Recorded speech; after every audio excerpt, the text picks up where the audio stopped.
Hi, Shirley.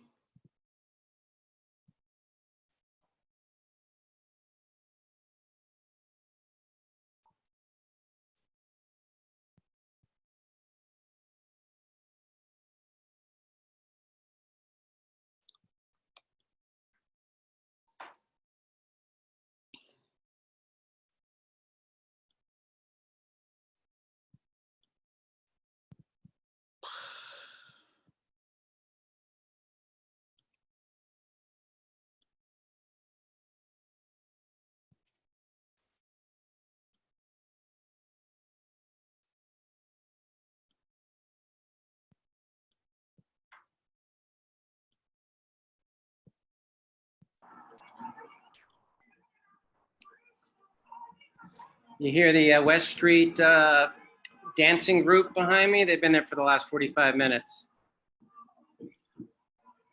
You're, I think, muted, Shirley.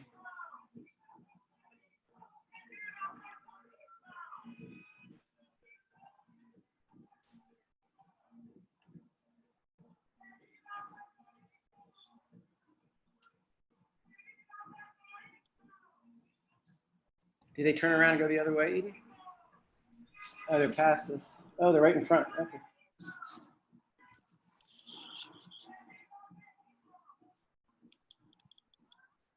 Hey, Ritu, can you hear me? Yeah, I can.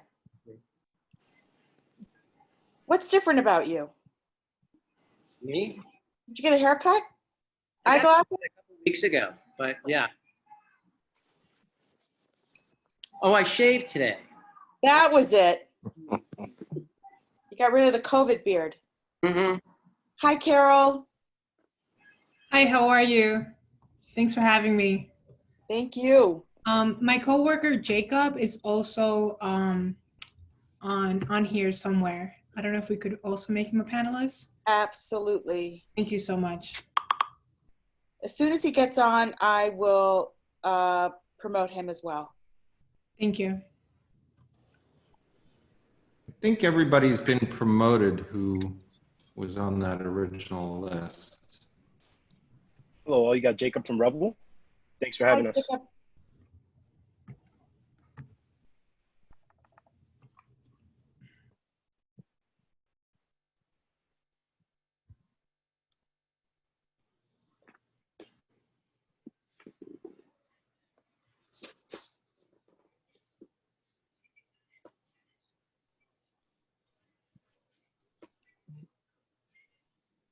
This is Harris Shecklin. I'm not sure why my picture is not coming up.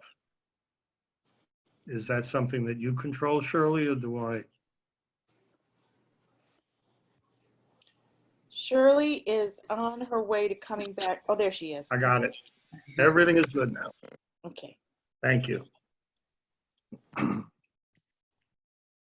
Shirley, you have to unmute.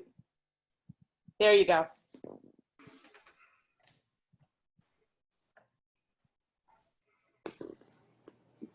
We can't hear you, by the way.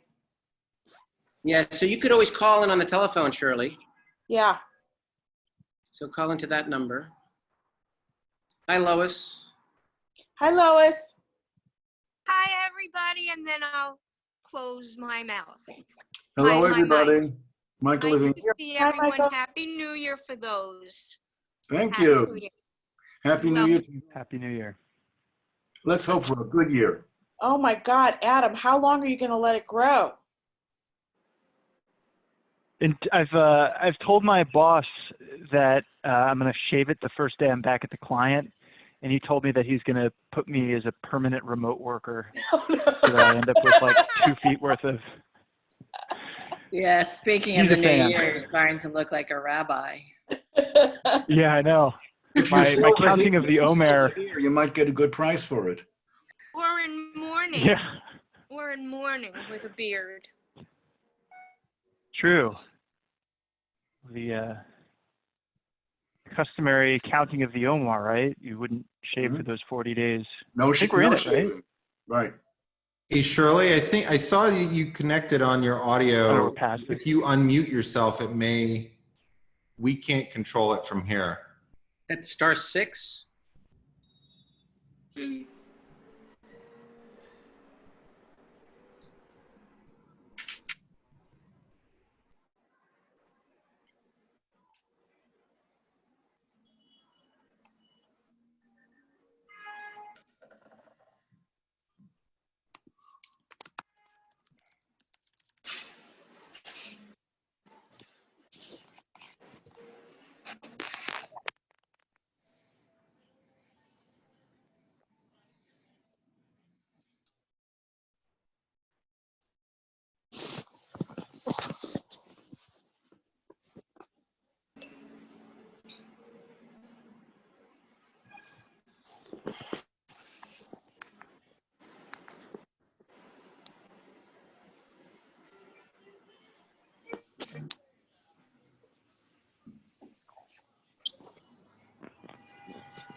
Shirley, perhaps you can help us. Holly Chase, who is part of our team, is on, but she's not listed as a panelist, so she's not showing up anyplace. I will promote her. Thank you so much.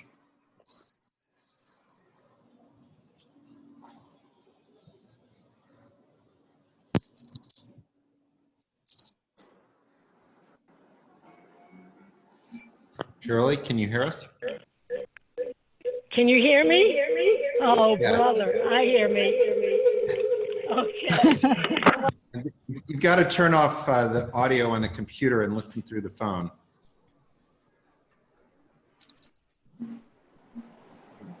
Shirley, we can't hear you.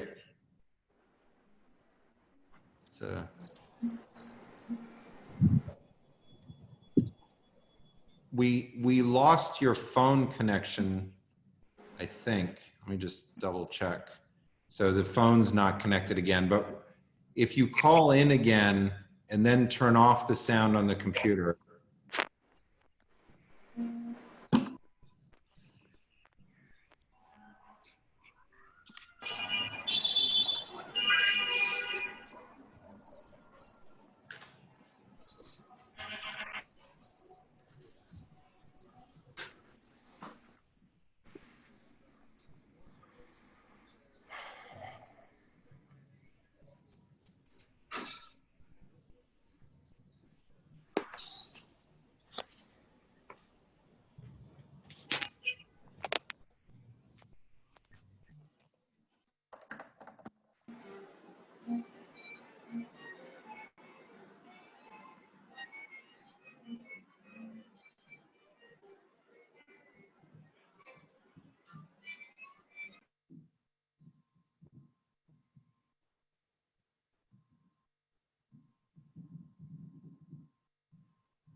It was a very nice day today. The sun was shining and it was very, very nice. What are we going to do? Stare at each other? Say nice things to each other. I wanted everybody to go to Pier 26. There's a new estuary there. It opened. I was there today. It was the most wonderful passive space I've been to. You can What look is it? Pier 26 at Northmore, Tribeca. Yeah. So it's a new park it's a new pier park in the Hudson River Park. Oh, okay. I read about it. I want to go. Will it be like, will the community board have a petite opening or something, or soft opening? We did one yesterday, but it's CB1. So it's not. Aha. Attachment, Yeah, but it's Northmore. Do you need tickets? Is it timed entry to the space? Not at all. It's completely open to the So- public, and there's a Can you hear me? I didn't do it. Shirley, you just need to mute your computer, but you want to keep on the phone. So mute the computer. So turn the sound down on your computer or turn it off, and then you listen through the phone. Shirley, I would suggest you log off Zoom and log back in. And when it asks you whether you want audio on your computer, you say no. And then dial in. And then dial in.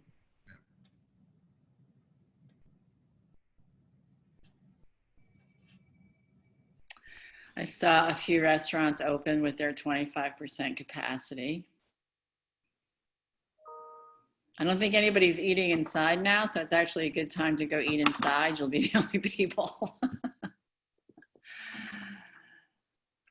I just got to visit Pier 25 or 6, whatever that new one is, and fabulous. It's just marvelous. What I think that might be the direction, this more ecological kind of approach for Hudson River Park.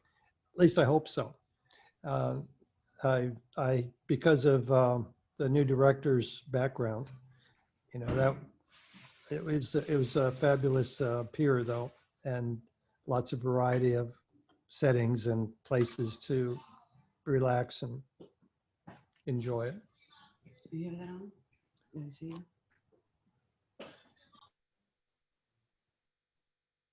It's connecting to audio right now, Shirley.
Shirley, if you can hear us, if you call my cell phone, I can just join the calls and route you in.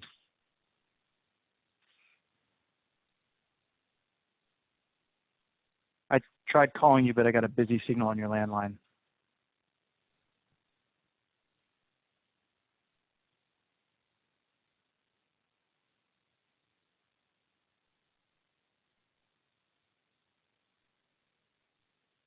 I'll call you now. Okay.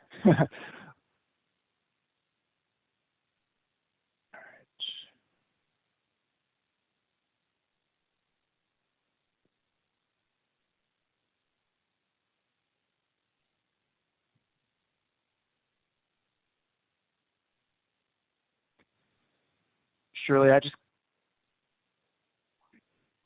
just got another busy signal on the 3841 line.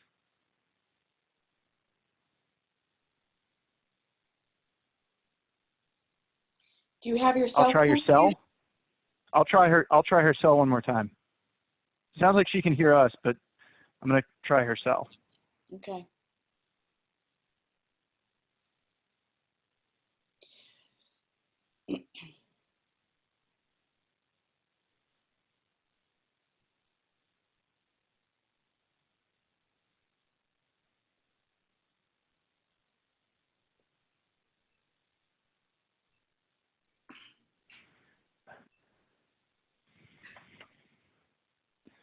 Okay, that's the one I tried that one. All right, let me try it again.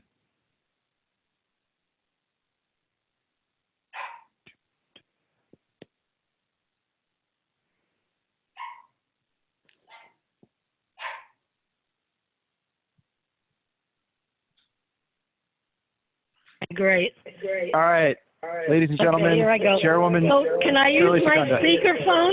Can I use my speakerphone? Only if you turn off the computer audio or disconnect the audio on your computer. Okay, then I'll use this. Okay, we're here, and sorry to, there's still an echo.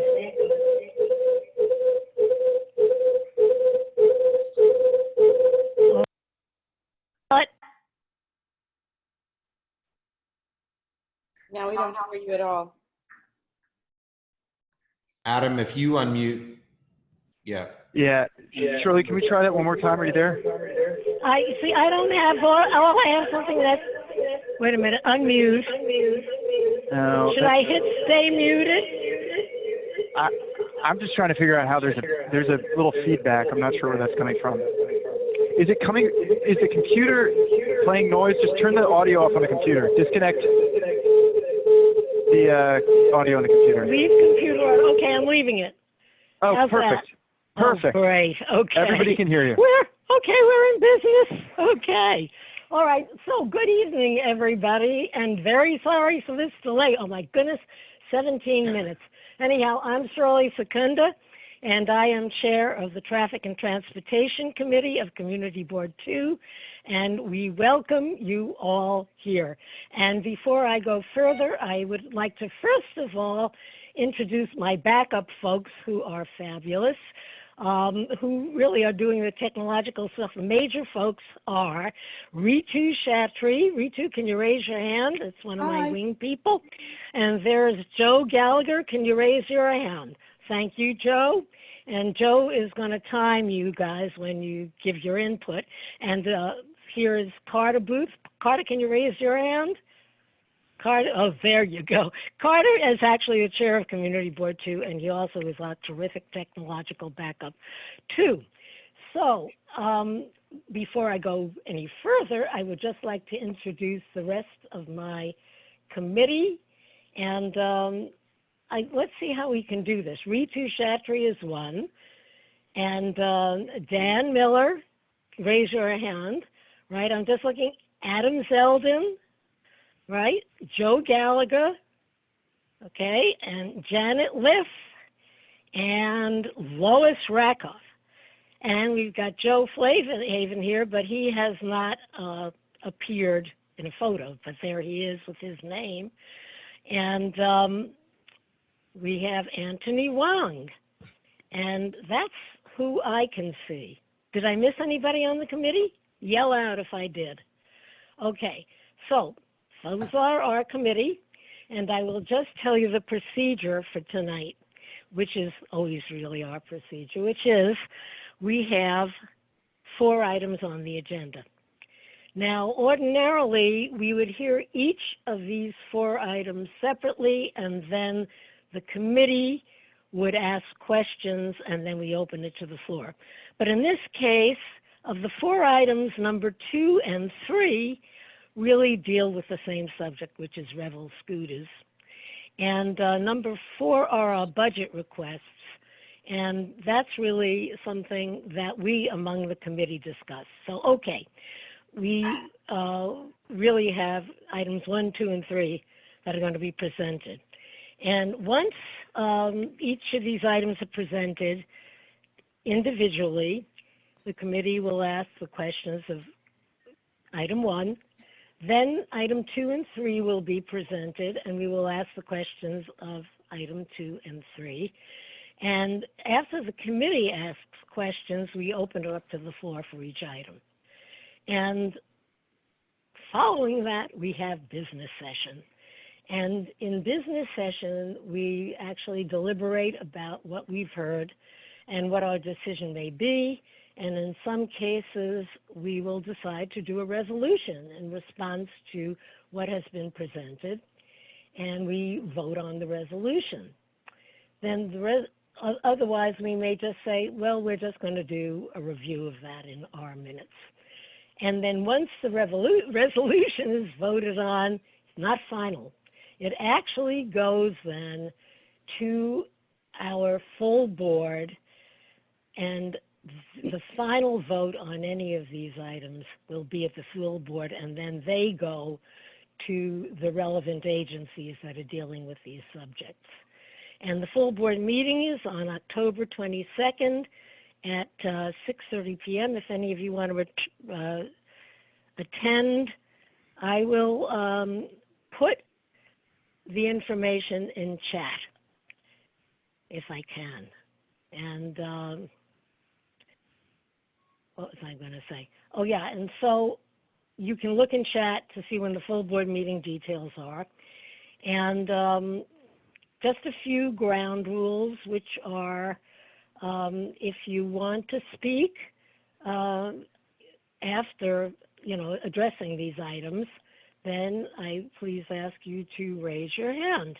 And there's a little raise hand button, which you're probably familiar with at this point, in the lower right-hand corner when you hit participants. And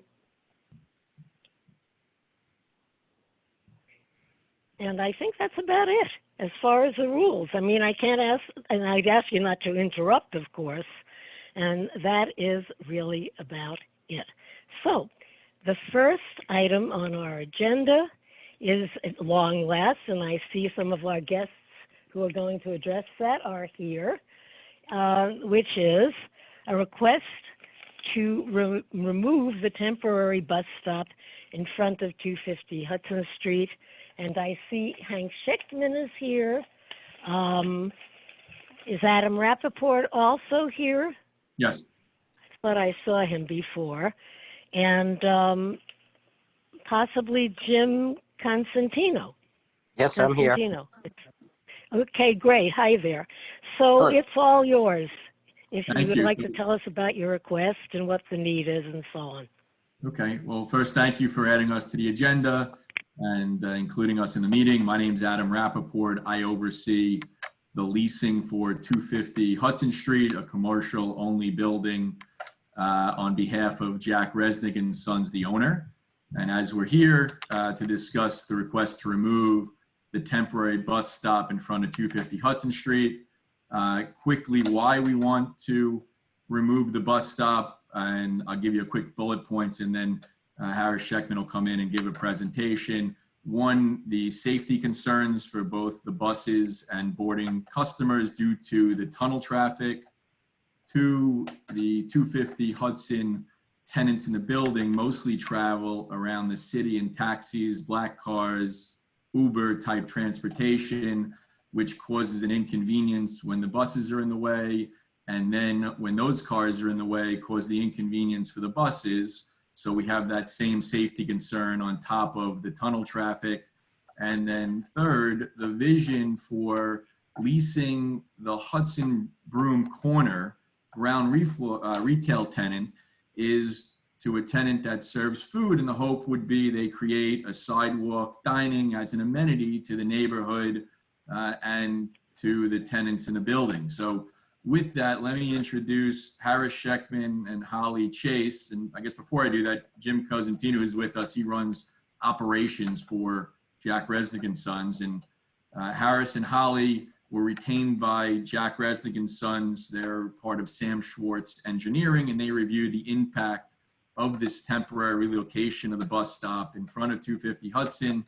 And Harris and Holly have a presentation that they'll run through quickly for everybody. So Harris, when you take yourself off mute, it's all yours. Thank you. So the bus stop in question is used only by buses on M20, which is one of the most lightly traveled routes in Manhattan. And basically during the daytime, there's service every 15 minutes, in the evening every 20 minutes.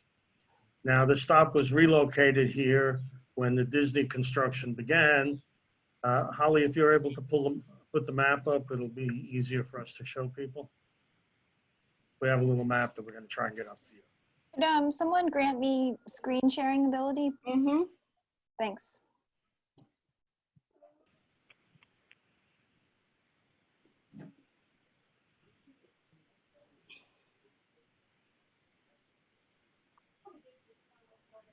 Okay, so this is a map of the area.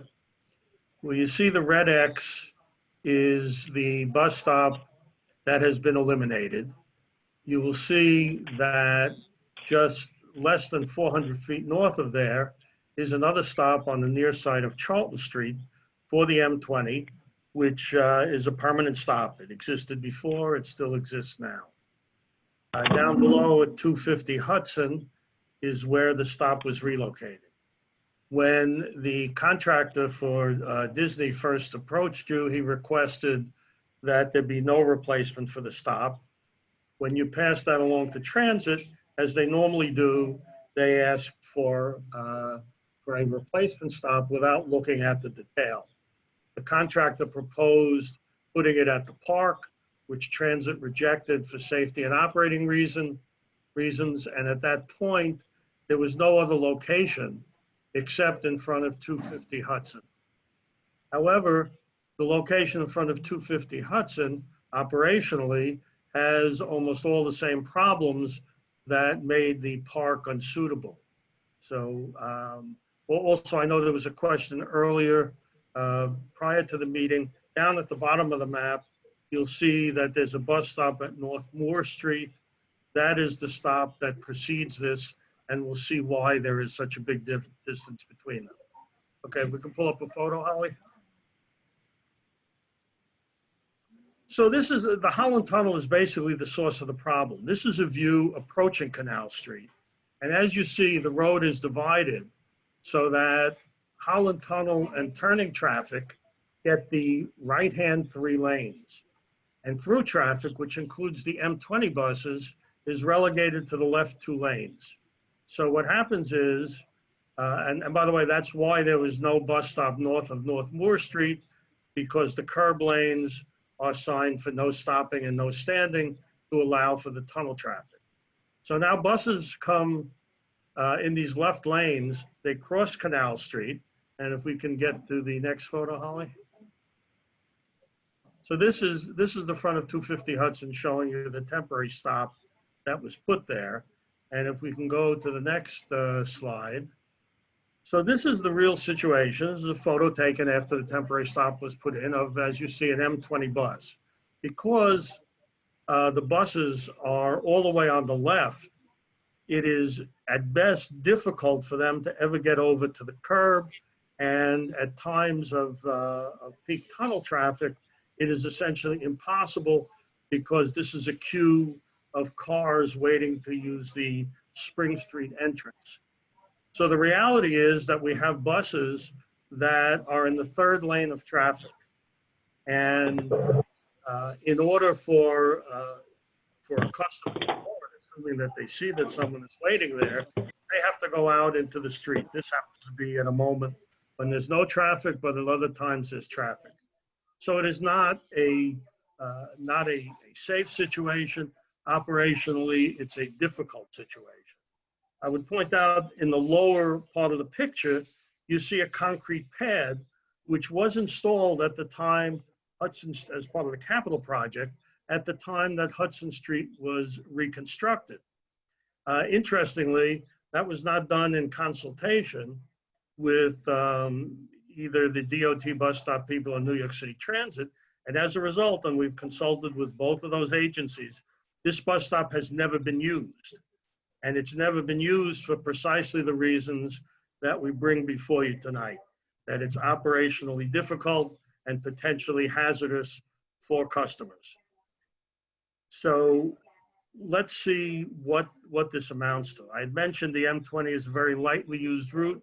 We did a survey July 22nd and 23rd, and even very generously extrapolating from that, there were 8 people a day boarding at this stop. Let me put that in context. Given the frequency of the bus service, it means only 1 in every 7 buses on average is picking up a customer there. Or put another way, it's almost on average 2 hours between customers at this stop. As a result, and this is a real world operation, and I say that as one who in a former life ran all the bus operations in Manhattan, bus operators do what they need to do to keep the service reliable, and that is they don't try and get over to the right when they don't believe there's a passenger there. So both the history of this, the circumstances of this, and the number of people who are using it all kind of argue against the need for this stop. Now, if we go back to the map, if we can go back to that one, Holly. Right, here we go. So you'll notice the distances here at 250 Hudson is where the temporary stop is. And the existing stop is actually within 700 feet of this temporary stop, and that is a normal bus stop spacing under the new bus stop standards. So without a stop here, the few customers who use this still face a walk that is within normal standards that's used by the city and New York City Transit for bus stops. So what we're looking at in summary is an operational issue of the difficulty, if not impossibility, of getting to the curb, a potential hazard issue of customers having to walk 2 lanes out into the street to get the bus, assuming that the bus operator sees them, and coupled with low volumes and an acceptably close by bus stop that can accommodate the customers. Also, in answer to one of the questions we got before the meeting, of the people we watched here, half of them came from the north and half from the south. So the half who come from the north are probably closer to the Charlton Street bus stop anyway. So the impact is very low on that. And that, I think, summarizes our findings. And if you have any questions on that, we'd be happy to. Could you, I have one for you here. Could you just explain the circles and why are you measuring a quarter mile? Okay. Thank you for asking that. The hash mark circles are quarter-mile radius. So in terms of industry standard, it's considered reasonable and acceptable for people to walk up to a quarter of a mile to access a local bus stop. By contrast, for subways, it's half a mile, but local buses a quarter of a mile.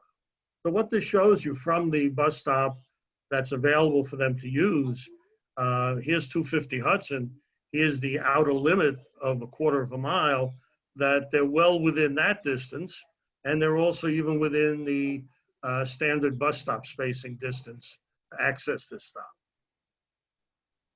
So in other words, as few as the number of riders may be at this stop, nobody is disenfranchised by the standards that are applied to local buses. But it's not a quarter mile to the M20, is that correct? That is correct. The actual distance is a little over 700 feet from here to here. And what is the distance between Charlton and Northmore? Between Charlton and Northmore, it's just about half a mile. And between 26 and 2,700 feet.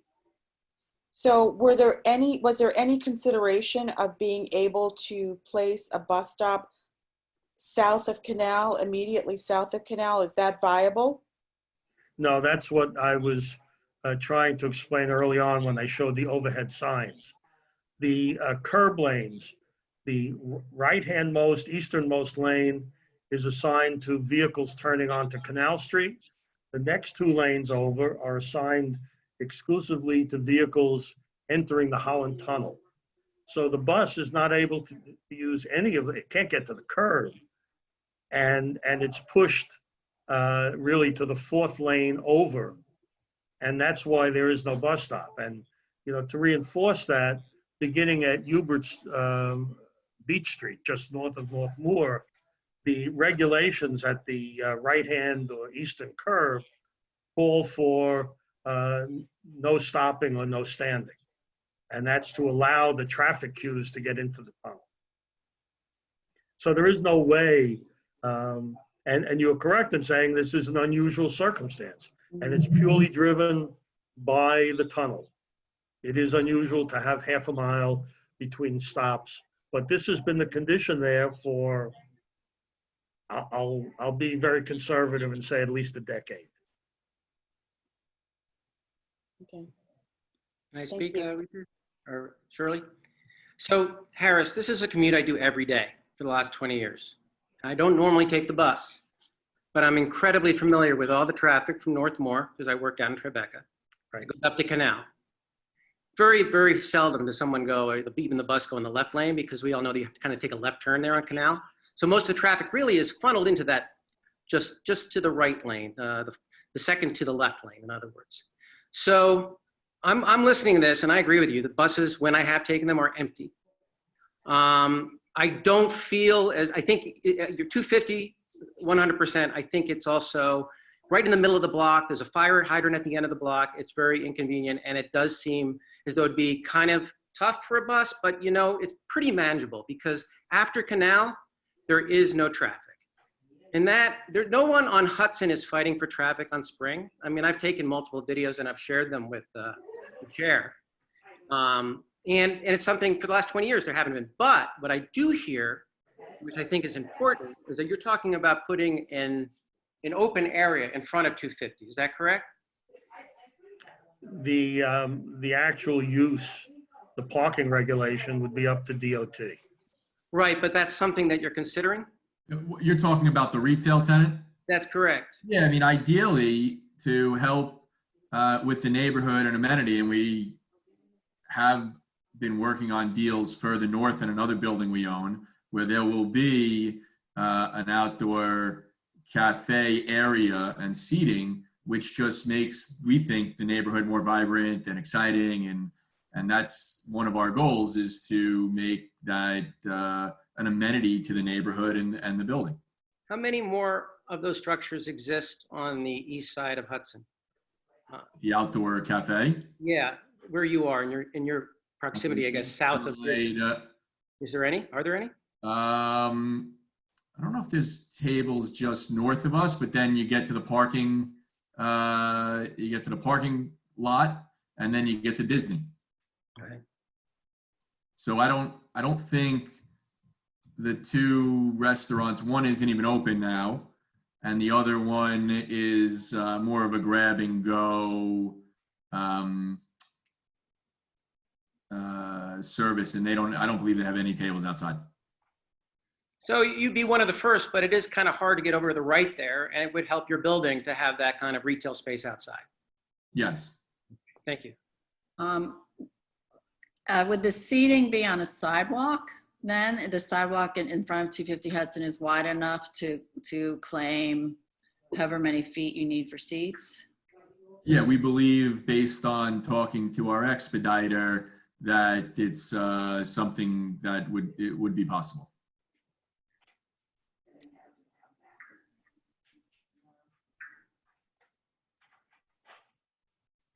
Any other questions?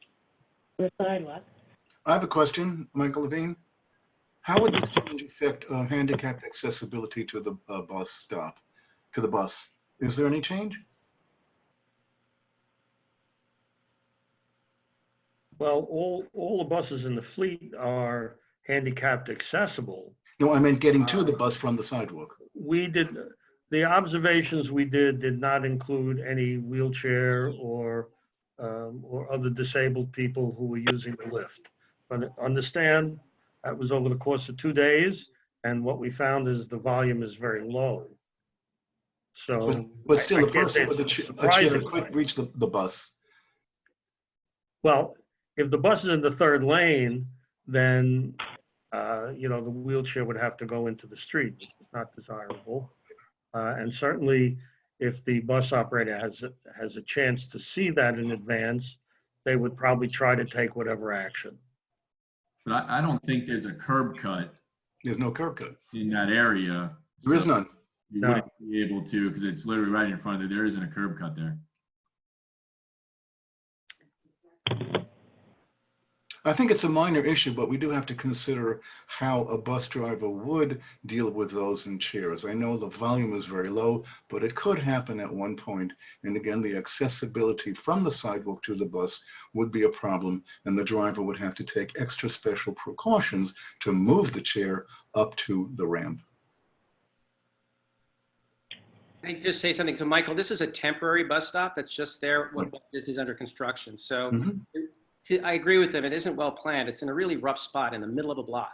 Right. So, there are issues with it, but then the problem is there's so much space south of Northmore, but not many people use the bus. So right.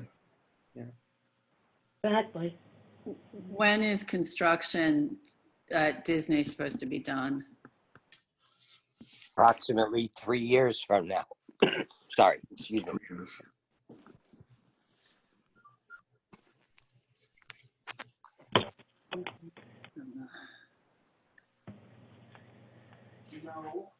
Am I getting everybody over here?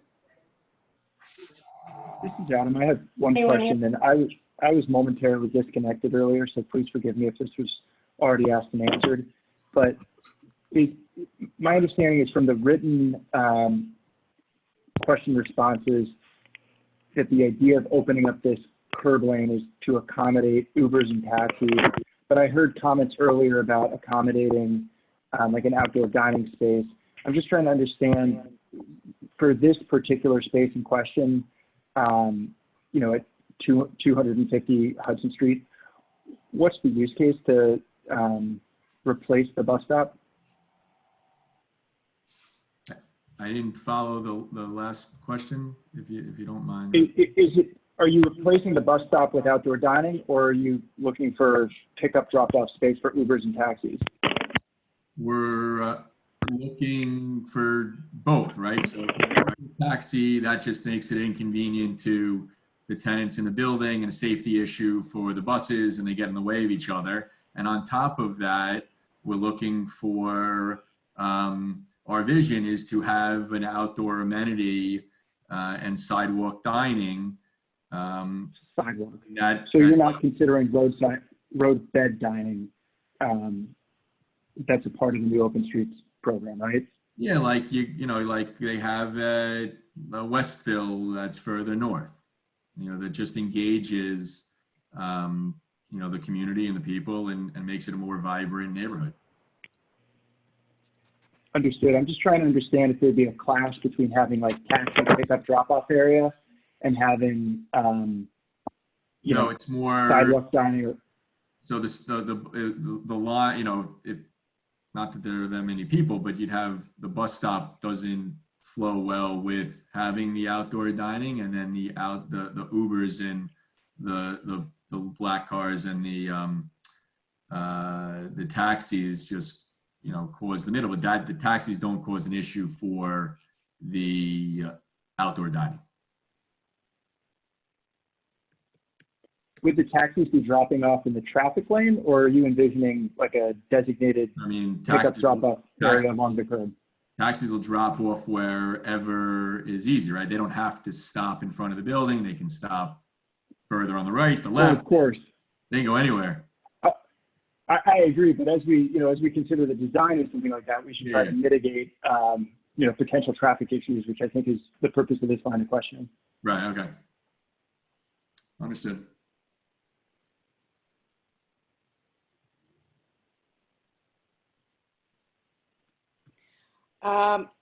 Shirley, do you have anything you'd like to add over here?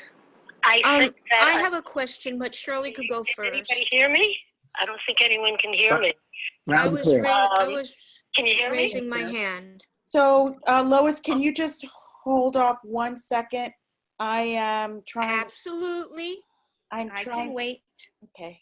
I'm trying to connect Shirley. Can everybody hear Shirley? Can you hear me? Yes. Yes. Okay. No, I don't have any questions because I had all kinds of advanced information from these folks, and I think I have a pretty good handle on it. I will give my opinions within the business session. Basically, one of my concerns was who were your tenants and who wouldn't they want a bus? And you simply indicated that the tenants, Adam, you told me, that the tenants really use black cars and taxis and Ubers and don't really make use of a bus. And I missed a lot of this. Sorry, everybody. But the other input that I got was that there was very little use of the bus stop in general, and that your impression had been that there was very little use even of the bus stop on Spring Street when it was there. Is that correct? Could one of you people answer that? You put yourself on mute, Harris. Hold on. Can you hear me now? Yes. Okay. Yeah, I can So- hear you. Can you hear me? Yes. Yes. Good. Okay. So we checked with New York City Transit. They did not have any data of use for the Spring Street bus stop. But as I mentioned, given the fact that this is the sixth lightest bus route in all of Manhattan, it would be, there are very few stops on this route that would be heavily used. And then remember, a lot used the subway over, right? That's their other form of transportation. There's a ton, most that travel public Where transportation. is the nearest subway stop, James? Do you hear me? Yes. Okay, where is the nearest subway stop to 250? Merritt Street, one train? Well, there's a Canal The Street. area. I mean, is this the kind of thing where people who are working in your building, say the folks that don't use the Uber or taxis, and they would come by subway to work, where would that subway stop be? On Canal Street. American Canal. The nearest Yeah. is Canal Street. Or And on Spring, Street. Spring and 6. Or Spring. Sixth or Canal. And Spring and 6. Okay. so, you know, in normal times, if you stood outside there, you will see a ton of people coming out of the subway on Canal Street, walking west, and you'll also see a ton of people coming out of the E train on Spring and 6 walking west. Right. Okay. So there's, and how many blocks away is that about? Canal is, let's see, about a block and a half, I guess. Right? Yeah, then you got to walk a block east, Oh, right. Within a block east, right. but it's well within parameters. Looking at the map. Yeah. Right. And how about So you're going, the Spring Street and 6 would be, how many blocks would that be? going 2 blocks north and avenue, 2 avenues east.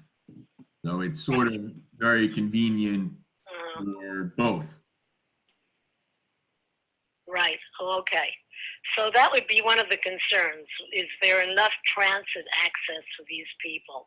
Because obviously there haven't been any bus stops used between Spring Street and North Moore because there aren't any. So Right. it would have to be access for the folks in that area. And I assume you made that clear. That was where I was checking. Yeah, I mean, most would prefer subways or another just because of the traffic that builds up in that area. So the subway is definitely more preferred, and that's why I think the ridership is so down, is that you can sit on the bus for a long time to go out so far.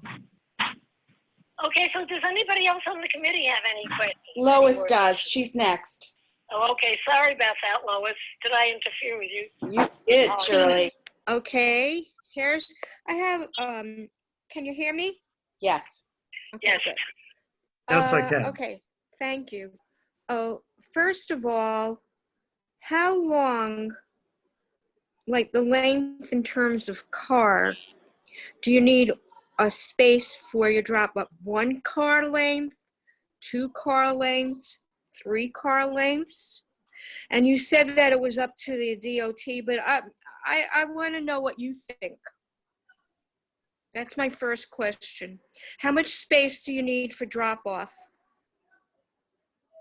You're not talking about a bus now, are you? No, I'm talking about your commercial cars that you probably, you know, the taxis, the black cars, and the private cars when they drop off your clients and your workers. Okay.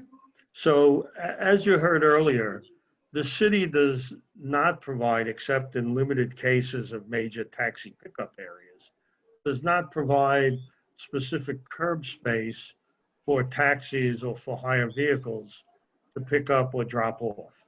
So if there is space at the curb, they use it. If not, they stop, just as they have forever, adjacent to the parked cars and discharge or pick up people there. So what you're saying, maybe I'm confused. You want to eliminate the temporary bus stop, So there would be a designated space for the commercial cars to drop off your your workers and your clients. Is that what, that's what you want?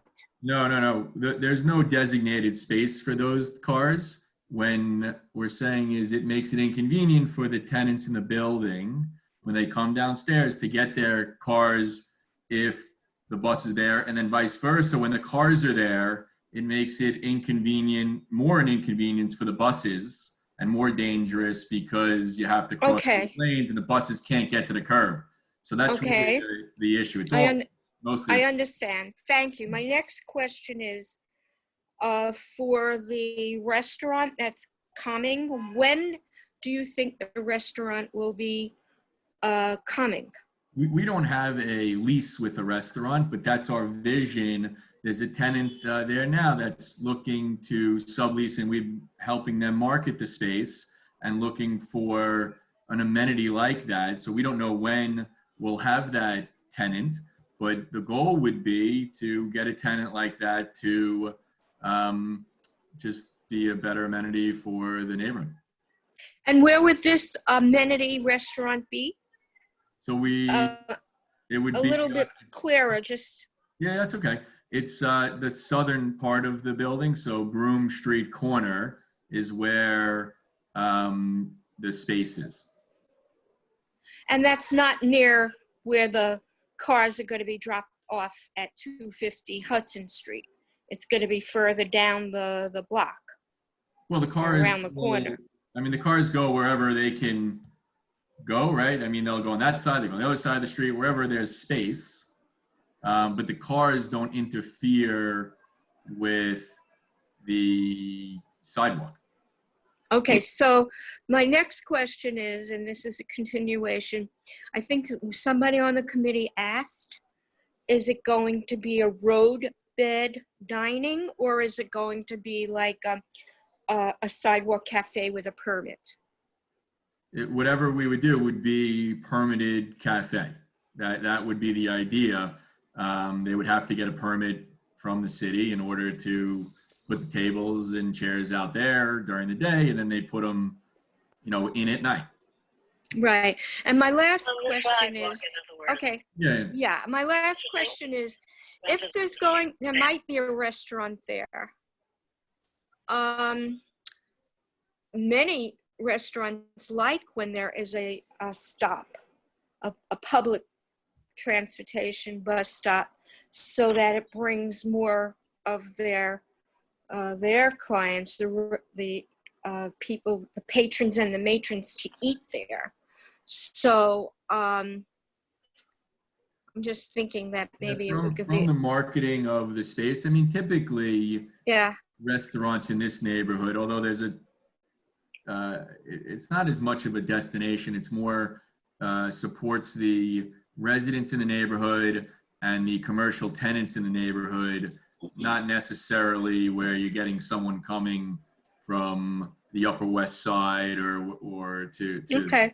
It's more really just to most likely serve the tenants and the residents in the neighborhood. How long does in general, what time do your businesses close at 250 Hudson? Oh, the tenants? Yes. It depends on the business. I mean, some go through 8 o'clock at night, some leave at 5, 6. There's always some tenants that are there later and some leave earlier. Okay, thank you. You're welcome. I'd just like to clarify something that Lois had asked, and I didn't really get a clarity on it, was, I guess, she asked how much space would be taken up by the 4 hire vehicles that are using that curb. Would it be the whole curb? Is that why you would not want the bus stop there? Well, Jimmy, I'll let you answer, because Jimmy not only runs the operations, but he also was the building manager for many years. So Jimmy, if you want to kind of explain how the cars work and come and go and the parking there and whatnot. Yes, we have we have a large public relations firm that occupies the building, and they pick up and drop off clients throughout the day. So what happens is a car comes, it double parks, it gets to the curb, whatever space is open, it'll pull up, and the clients from the building will then access the automobiles. So there's really no rhyme or reason to how they go there, but it's quite a bit of traffic with the buses in the way. I feel that it would definitely be a little bit hazardous. There's one other thing I was trying to bring up that a lot of people have missed. When the police at the Holland Tunnel stop a vehicle, it has to be, or it can't go into the tunnel due to its size or hazardous cargo. They have to exit off of Broome Street. So you have big trucks that are trying to make that turn from Broome Street back onto Hudson Street. So if buses are there, now you're going to have all that. It even becomes a little bit more of a problem at times when all those vehicles kind of mix in the same spot. Mhm. That's also the entrance for the emergency vehicles. So if the Port Authority, if there's a fire or there's a crash or any incident in that tunnel, they try to get through the Broome Street side. So there's just, just one other thing. The other thing is that I didn't get clarity on, it's probably because half the time I wasn't tuned in, sorry, was, are you planning, if you do get that restaurant and cafe, to put the cafe on Broome Street or Hudson Street? Most likely, well, we have to check more with our expediter. We know we can do it on Hudson. Broome, we could probably do it a little bit in the corner, but you can't go too far because you can't get in the way of the Port Authority police. So it probably would be Hudson that you would be planning for. Yeah, more of a Hudson. Right. Just want to get a clear picture. Yep. Yeah, the And sidewalk. that they would be kind of overridden by all those emissions from those cabs and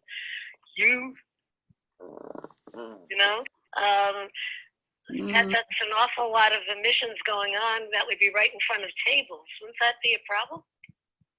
I think it's no different than any street in the city with the amount of traffic that's driving by. Can I, Okay. I'd like to make a question? If Dan's got a question? And I'd like to say It follows up. This is the old classic car space. Is that correct? Correct. Okay, so guys, if you've ever been in there, I've been in there like 50 times. It's kind of set up like a place to serve. They have big weddings, bar mitzvahs. They used to have a lot of things there. They've moved to Hudson River Park since then. So actually, it's kind of already been licensed already. My recommendation, Adam, is that, these are the type of things we want to see in our community. This is my own personal point of view. We want to see the commercial area grow. But you're kind of asking us to make a decision without kind of any plan. I mean, I know that area pretty well. It makes a lot of sense in front of the classic car company to extend it because you've got that big indoor space, outdoor space. When you say 250, I'm thinking about the public relations firm. That gets a lot murkier. But if you came back with a plan, this is the way we think we want to design it, it'd be so much easier for us to opine on it.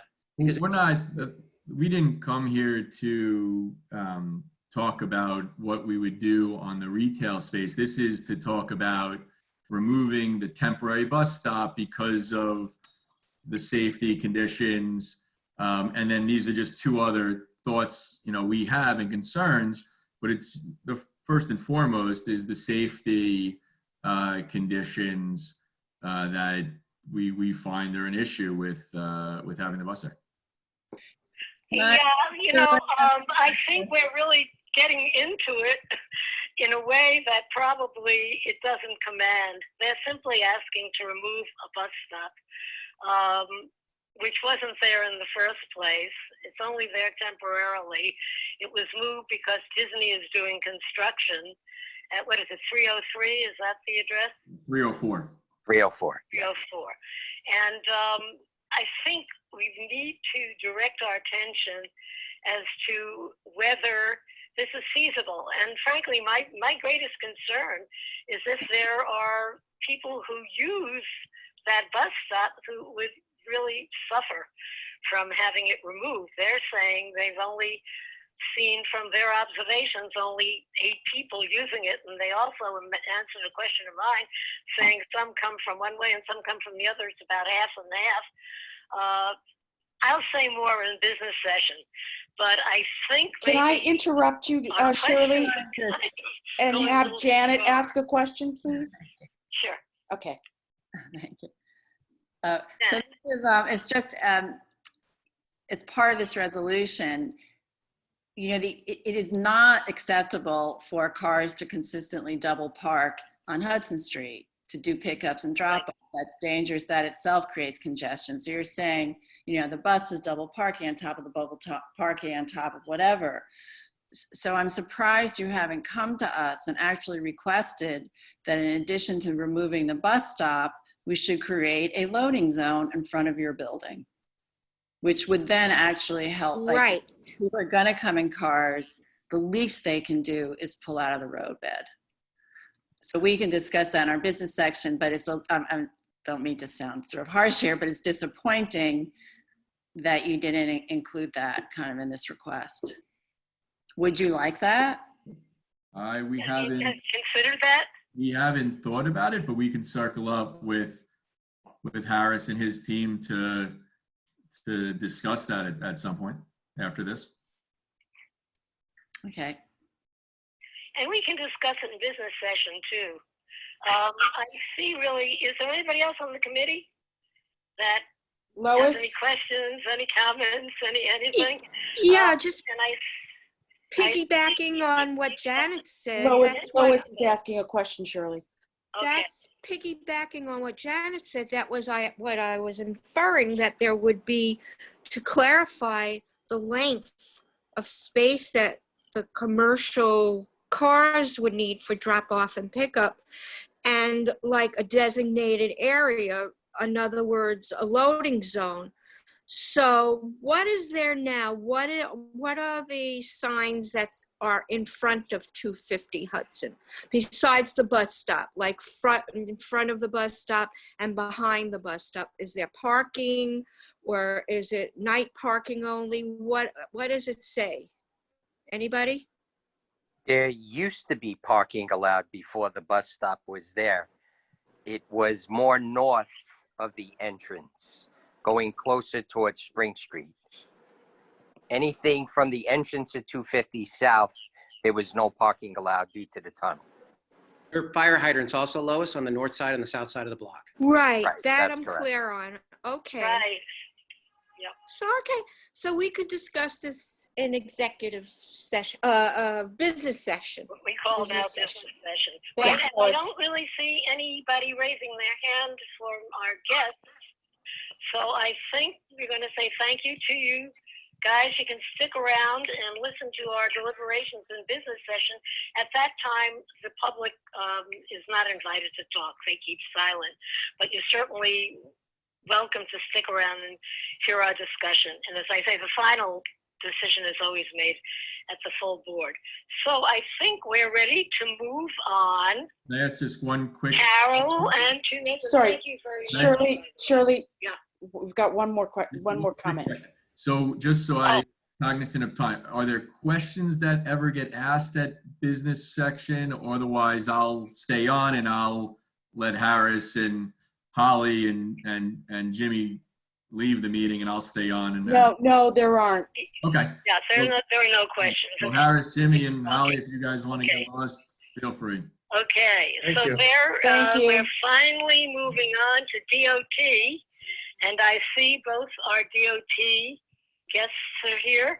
It's Jennifer Inez. Is that, am I pronouncing that right, Jennifer? It's Santa Inez. 2 words, St. Agnes in Spanish, actually. Ah, got it. What is it? Santa Inez. Santa Inez. Yes, thanks, Rudy. Santa Inez. Oh, STA is as Santa. Okay, excuse me. Santa Not a and then problem. Jennifer Leung. And we had just asked you to give a little summary, really, of your decision to have Revel Scooters have their comeback. So go to it. Absolutely. And just to introduce myself again, I'm Jennifer Santinez, DOT's Manhattan Deputy Borough Commissioner. Borough Commissioner Pumkar also sends his regards. I wanted to thank CB2, Carter, Shirley, and all of the committee members for having us on tonight. I'm joined by my colleague, Jen Leung, who many of you also have the pleasure of working with, who manages Community Boards 1, 2, and 3 for our office. At the end of August, DOT announced that the moped sharing company Revel would be able to resume its operation on an interim basis after agreeing to enhance its safety requirements following a voluntary month-long cessation of service. The company has agreed to close monitoring of its operations and has instituted new, stricter safety protocols, which include rider training, account security, new suspension policy, helmet use measures, and restricted hours of operation. As I mentioned, this is an interim agreement. DOT is developing permanent regulations for shared moped services and will initiate the rulemaking process this fall, which includes an opportunity for public input. So my colleagues and I will continue to keep the community board updated on that front. Following Revel's presentation that's coming up next on the agenda, Jen and I will be on to help talk through any additional questions that you may have. Thanks, Shirley. Okay. Thank you. So, committee, just raise your hand with questions. Does it make sense just to move directly into Revel and then hold it until the end, Shirley? Oh, right. Yes, which is what I said in the first place. Yeah. Pardon me. I've gotten a little bit rattled there with my computer. Thank you, CB2. Yeah. So I just did want to ask Jennifer one thing, and that's you said that it is Revel that's doing the monitoring, right? Yeah. Okay.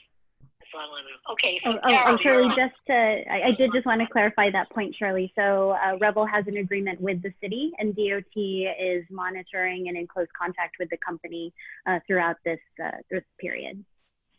Okay. So DOT is doing the monitoring. Okay. And what kind of monitoring is that? Like, what does that mean exactly? And I'm not sure if Carol and Jacob are going to get into the requirements in their presentation, okay. But I will also share a link to DOT's announcements from August that lists all of the different requirements, which includes enhanced rider training, the mandatory selfie submission for helmet standards. All of that is part of this monitoring period. I think it might make sense if we just kind of jump into our presentation. That would be great. Carol Antunes. Okay, so why don't we hear Carol, and then we've got questions for everybody. Okay. Thanks, Shirley. Okay. Thank you for having us. My name is Carol Antunes. I'm part of the community affairs team at Revel, and I'm joined by my coworker, Jacob, who's on our policy team. I will briefly share my screen and kind of go through a brief presentation, and then I think we can just jump straight into questions. So give me 1 second to do that.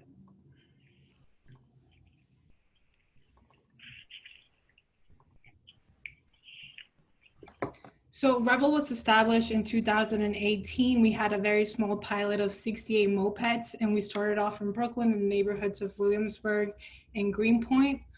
We quickly realized that this was a mode of transportation that was great for a city like New York, quick to get around, totally efficient. So we decided to expand to 1,000 vehicles and started covering a larger section of Brooklyn. And at that time, we also expanded into Astoria, Queens, and Long Island City. Just a little bit about Revel. I know there are a lot of questions. So Revels are street legal vehicles. They have a DMV issues license plate. They're throttle of 30 miles per hour. So they follow state law regulations for a Class 3 vehicle. They're space efficient, so they don't require charging stations like a city bike, for example. So you're able to park anywhere where there's legal street parking. Fairly affordable. It's only $1 to unlock and 35 cents per minute. And I'll get into one of our equity programs in a little bit. They're 100% electric, so no emissions, and they're fairly noise-free, which is great for a city as noisy as New York. We're a local employer in New York. We have never, from the very beginning, even during our pilot with 68 vehicles, believed in the gig economy. And this is really something that's in contrast to the majority of micromobility companies around the country. Every single person at Revel is an employee with access to the same benefits as their CEO. We do a really big effort to hire locally and train folks on electric vehicle technology. We've partnered with institutions like ACE to hire formerly homeless people and really train them for the job skills. Like I mentioned earlier, we always have imagined Revel to be a affordable service. And from the very beginning, we have had our access program, which means anybody who is eligible for any sort of local, state, or federal assistance program or a NYCHA resident is able to apply for a 40% discount off every single ride. They're also eligible for a $10 welcome ride credit, and they're able to request a free helmet from our customer service team. They're only responsible for shipping and handling for a total cost of $15. If you've ever tried to purchase your own US DOT approved helmet, you know that it can run you $70+. We're very proud of the program. We have about 2,500 folks enrolled currently in New York, and we've saved about $200,000, and we just hope that program continues to grow, hopefully reaching 20,000 one day. This is just kind of a visual of how our service area has grown in the last year or so. So you can see in May 2019, mostly concentrated in Brooklyn with some parts of Queens. You see September and then June. What ended up happening, and this brings me kind of into our COVID responses. In March, when COVID hit New York, we realized fairly quickly that we had to do something. And so what we did is we just made our service free for all healthcare workers. So if you were a nurse, a doctor, a janitor at a hospital, whatever your role was, if you were in the healthcare industry, we just provided you the service for free. And we had 3,000 unique signups under that program and about 130,000 miles ridden. We also reached out to local restaurants. We knew they were hurting. At that time, New York had a takeout or delivery only model. So we provided the mopeds for absolutely no cost for 45 days to partner restaurants so they could keep staff on board and really help with that transition in their business. And this brings me to some of the improvements. With COVID, we started seeing an increase in bad behavior with our riders. And that concluded with our first fatality, and that really shook our company to the core. We're always iterating and working on safety, and this is a top priority for Revel, but this kind of kicked it into overdrive. So we decided to just voluntarily suspend our service and take the time for every single person in the company, 300 people, to just focus on safety. So as we came back and in our conversations with DOT, we decided on a couple of things. The first is requiring a helmet selfie before every single ride. So this added quite some friction to our user flow. So before, if you're a Revel rider, you would go on the app, you found your moped, you walk to your moped, you click start ride, and you were good to go. What happens now, it's a little bit different. So when you click start, the first thing that will happen is the helmet case will unlock. So the helmet case unlocks, the actual moped does not start. You put on your helmet, you submit your helmet selfie, and then you're good to go. If you indicate that there's a passenger present, then that person will also be required to take a helmet selfie. And our promise is that we will, within 15 minutes, have someone review that photograph. So we have real humans looking at these photos every time someone's riding. And if, for example, we find that you failed your selfie test, then your account is suspended. So once that ride ends, you're no longer able to start a new ride. Then we really wanted to take our time and create a safety training that changed behavior and not just have like some sort of pop quiz that was like 2 minutes long and people just click through it and they could get back on the vehicle. And again, this is a whole concept of adding friction to the user flow. So what ended up happening is during COVID, we had crazy growth, reached 360,000 users. When we came back, when we turned back service, we suspended every single person. So if you were a Revel rider and you went on the app and you were like, hey, like they're back, you found that you had to take this safety training. It's 42 questions, takes about 15 to 20 minutes. It covers everything from helmet requirements to riding with minors, which is not a New York State requirement, but just a Revel policy. We require that the passenger be at least 18 years old. Reiterating rules like no riding on sidewalks, bike lanes, highways, traffic rules, and also just reiterating what the consequences of violating those policies are, which for the most part is just a permanent suspension or a 7-day suspension from the platform. So every single person that is riding Revel now has taken this training and passed this training. And we worked with the behavioral insights team really to design something that changed behavior and was not just something that folks could scroll through. So every question appears twice. So there are 21 unique questions. You get them twice for a total of 42. And these are kind of the other initiatives that we rolled out at the same time as we came back.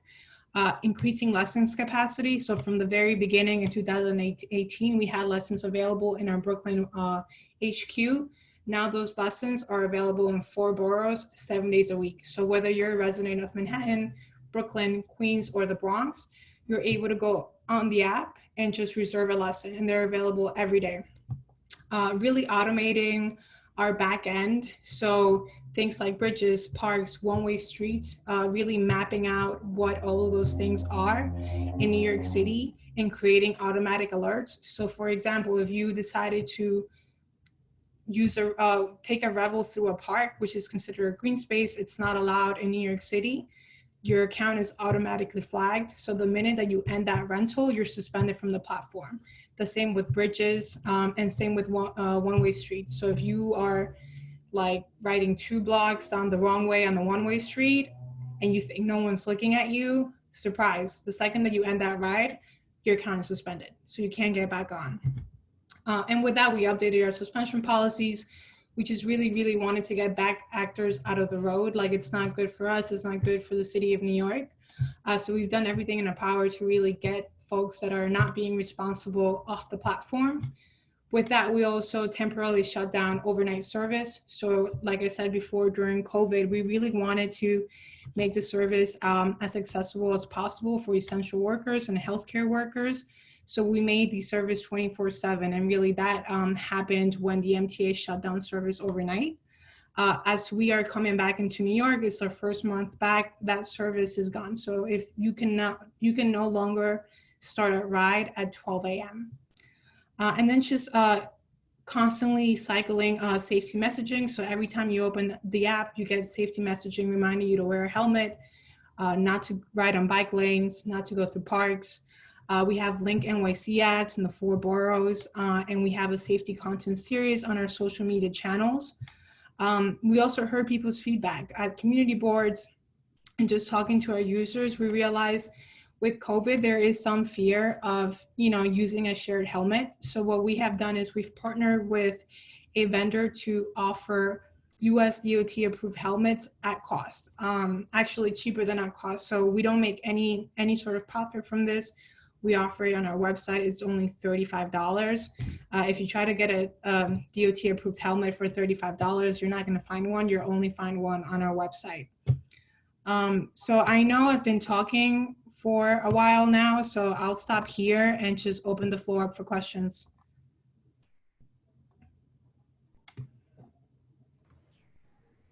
Adam, can you hear me? I can, yes.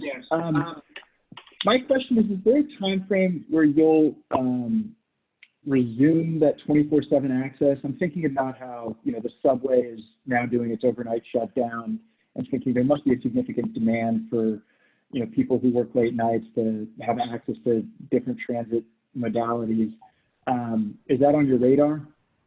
I don't know that there's an exact date. I think for us, it was on a temporary basis, perhaps for 60 days or so. I'm not sure what the final date is or if that's been established yet.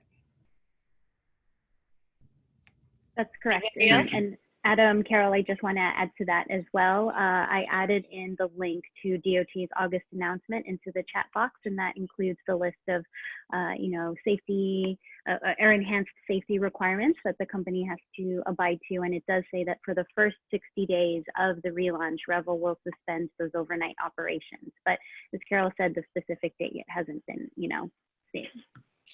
Thank you. So, Awesome. Thank you for sharing. can I go to Dan Miller now? Great. Thanks so much for the presentation. And I definitely agree with Adam that it's a wonderful service. And but the one, safety, as you mentioned, is like the #1 issue. How fast do the Revels operate? What's the top speed of a Revel? The top speed is 30 miles per hour, but realistically, if you're riding with a passenger, you're not going on more than 24. And what we found when we did our safety study with NYU is that the average speed is about 13 or 14 miles per hour. Well, that's good. They're moving quicker than buses are in the city. But if they can go up to 30, and you're saying with 2 passengers, 24. Mm-hmm. What is your feeling, bike lanes and Revels? What's your point of view about Revels riding in bike lanes? They're absolutely not allowed. So one of the features that we developed as we came back in service is an in-app community reporting feature that we encourage everyone to use. You don't have to be That's fantastic.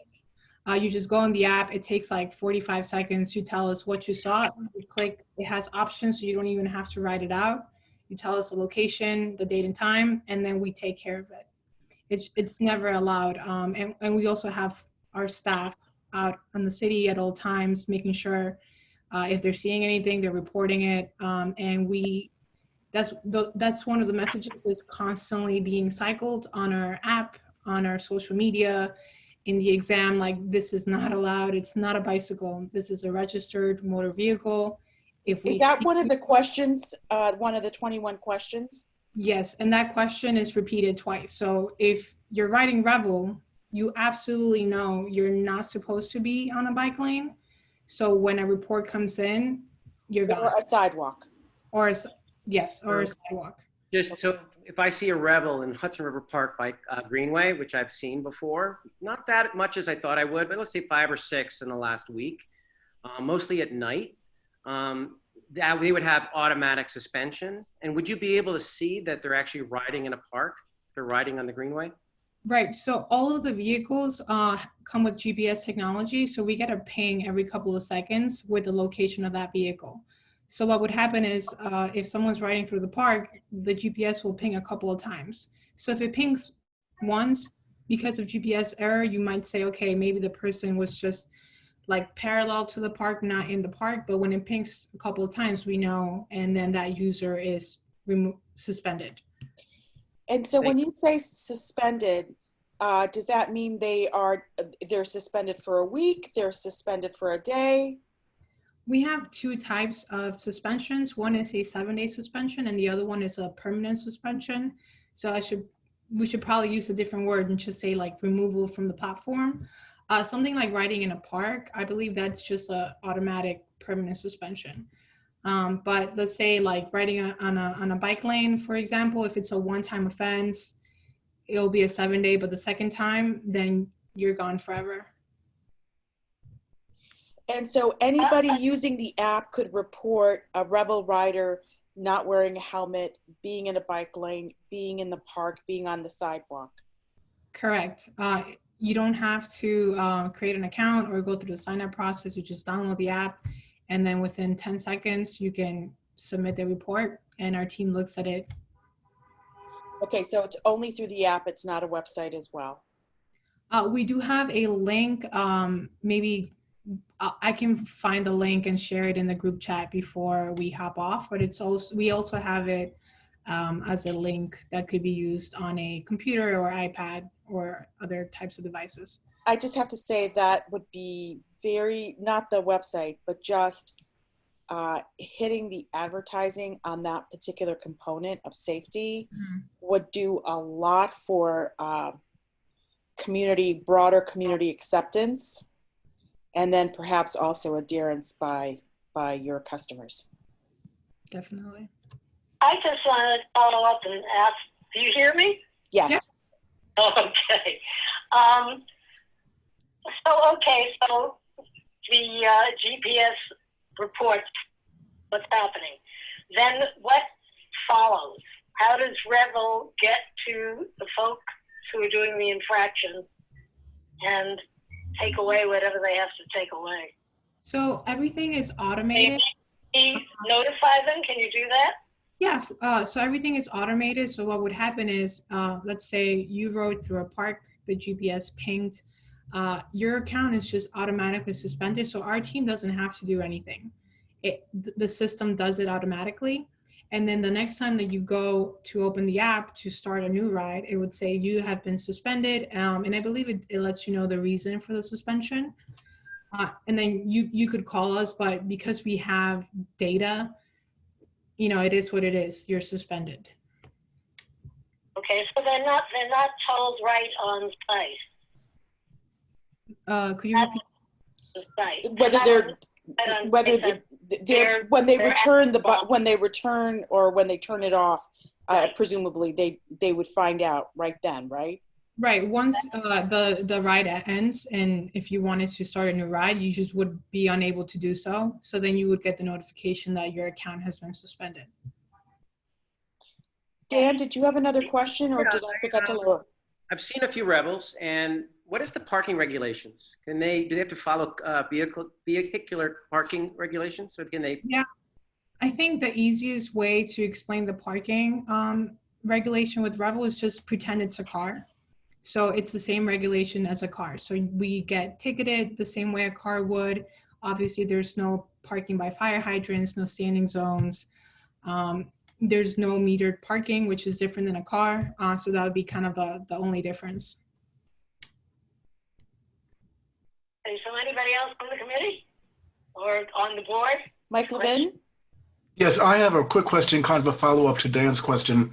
Are they required to follow traffic lanes when they are riding in traffic, or are they allowed to cut between lanes? I've seen some of them cutting around in between lanes to make up time. Is that legal or not legal? Have you addressed it or not? Are they required to stay in lane? I think DOT could answer this, but in New York City, lane splitting is not allowed. So that's not allowed. So that is something that you could report through the in-app community reporting tool. Have you made that part of your training that they should not be doing that? Because I've seen them do it, and I understand the reason. They're trying to make better time, but it can be dangerous. Have you incorporated that in your training? Yeah, part of the training, a lot of our training just is reiterating to users that they should treat Revel like they would treat a car, to ride with traffic, to stay in the lane. So that's messaging that we try to hit home with our users. Are there limits or restrictions on the type of user who can use Revel? Is there an age restriction? Do they need a driver's license? Absolutely. First things first, you must have a driver's license. This is a registered motor vehicle. So license, no permit. And the user must be 21 years old. And if you have a passenger, then that passenger must be 18 years old. Okay. I have a lot of questions. So just before I go and ask my question, just want to make sure everybody's asked questions they need to ask. I just had one question. First time. One of the things that I see is a lot of your riders are intimidated riding in traffic in the city. And even though you instruct people to treat it like a car, what I've seen end up happening is they're riding along the side of the road because they're a little intimidated, particularly on the avenues. And that's sort of the danger zone of riding. And is there anything that you guys are doing to work around that? I mean, that's unsafe for them. It's unsafe for pedestrians. It's unsafe for, truck drivers, people coming in and out, like that zone of, just a few feet from the side. And, but that's where people find comfort when they're not comfortable riding in traffic. So I'm just wondering how you guys address that, or if you address that at all. We want our riders to be as comfortable as possible riding the moped, so we make the in-person lessons available. They're totally free. They can take up to 5 from very beginning to an intermediate level, where they learn how to drive defensively and just like skills for how to actually ride a two-wheeled vehicle. We also have a pretty robust training in the app with an instructional video on just best practices of the road. And right now we're also working on a new video that will just kind of highlight the main tips for riding in a city like New York. And that video will be coming out hopefully in the next 4 to 5 weeks. Okay, anybody else? Hey, can you hear me? Carol? Yes. Yeah, I can hear you. I've got a couple of questions. About insurance. So how does that work? The users are not insured, are they? Or are they? Every single ride, the second that you get on a Revel, you're insured. So every ride comes with insurance, and it's not an add-on like with rental cars where you have to pay an additional cost. The insurance is built into that 35 cent per minute rate that you see. Okay. And you were saying that the average user goes maybe 12, 13, 14 miles an hour. So would Revel consider changing the limit on the speed on the Revel? Because obviously it went a little slower than almost 30. When you consider that New York City's speed limit is mostly 25 miles an hour, has there been consideration of this, or would there be consideration of having something like a governor speed limit on the scooter itself that would limit it to a much lower speed per hour? Maybe something. So the Revel is currently throttled at 30 miles per hour, and that's just kind of based off what the speed limit is for the type of vehicle that the moped is, which is 30. It would also make it, to be very blunt, quite dangerous to operate a motor vehicle in the streets of New York if you had a speed limit of like 15 miles an hour. Because the point of the Revel is that we're saying you're riding in traffic. We all know that although I drive in New York, I would love to say that everyone goes to 25 miles per hour. It's just not true. It would make it really, really dangerous for someone to ride a Revel and be throttled at like 15 miles an hour, 18 miles an hour when the cars by you are going at a much faster pace. Right, so you wouldn't be open to that kind of thing. Okay, and so you talked about monitoring the non-compliance, and you do it through the app, and it covers all kinds of things like going the wrong way on streets, bridges, highways, sidewalks, bike lanes, through red lights. And the enforcement, I guess I was asking about that before. So the enforcement is basically an automatic too, right? Which is, yeah, most of the enforcement for things that have been mapped, like the one-way streets, green spaces, bridges, parks, all of that is automatic.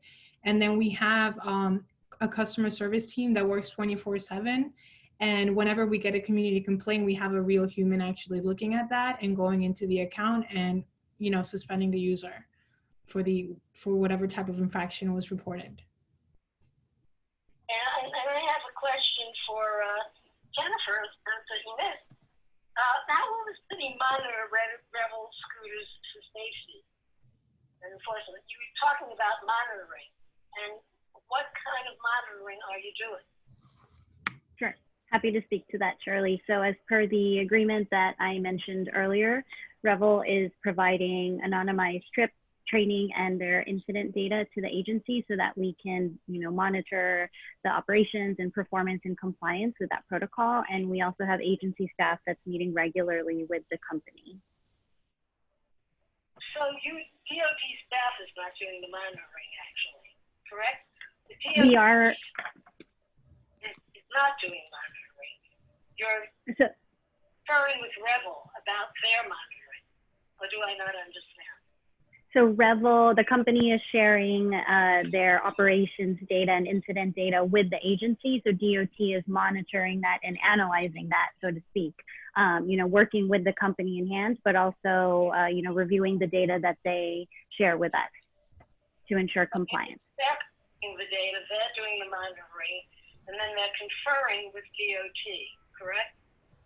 So I think another way to put that is that, you know, Revel is monitoring their users. Doing monitoring, you don't have the GPS that's doing the monitoring. You are having Revel do the monitoring, is that correct? And then Yes. you confer with. So Revel does the monitoring. And Yes, then, so they monitor their users, right? And then the agency, so the city has an agreement with the company then gives the city their data, and then we are monitoring the data during this agreement period. so they give DOT the data. Okay, that's all I wanted to know about that. And, there was something to do with the community reporting tool you said, Carol? Yeah, I just want to make a note that Jacob shared the group chat, the link to the reporting tool that can be accessed. Hold on 1 second, Shirley. Desktop. Are we okay? I'll say that again. If you look in the chat, Jacob shared the link. So you don't necessarily need to even download the app if you prefer to use the community reporting tool through a web browser on a computer. That was not my question. Okay, my question is, the community reporting tool is just to Revel, right? The community has the opportunity to report to Revel. They don't report to DOT. There's no tool for reporting to DOT. Correct. Okay, so that's another one. Okay. So reports to Revel, not to DOT. Okay, and the next one is, so there's an agreement. I know. I mean, I don't know every detail of the agreement, obviously, but you do have an agreement with your users. Okay, and that's in writing, correct? Yeah, so when you sign up for Revel, there's a user agreement that you must accept. Agreement is in writing. You don't do anything, say, by video, you know, where you would say in a video what the agreement is, so that people might better understand. Don't have anything like that. So the user agreement is text, but I think if you're referring to more of like the rules of the road, then that happens through the safety examination / training that's in-app. That's 42 questions, as well as the safety video that we prompt users to watch before they can actually take that safety training. Well, actually, I was talking about the contract in general and what it provides for. It's much more than safety requirements, right? It has to do with the whole agreement, like if they can sue you, what happens in certain events. I can't think top of my head, but it's more of a regular contract, how much they pay, and so on. That is not in any kind of video or spoken form, right? Oh, okay. Thank you. And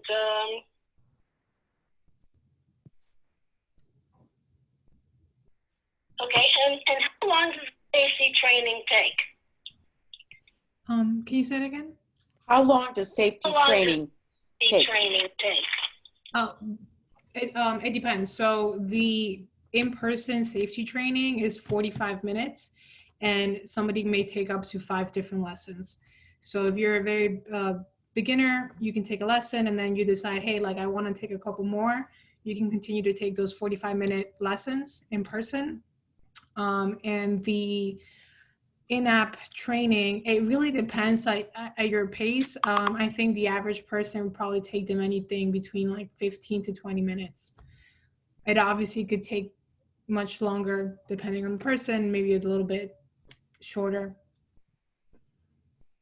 Right, what was 45 minutes then again? Because you did say 45 minutes, but then you said 15 to 20.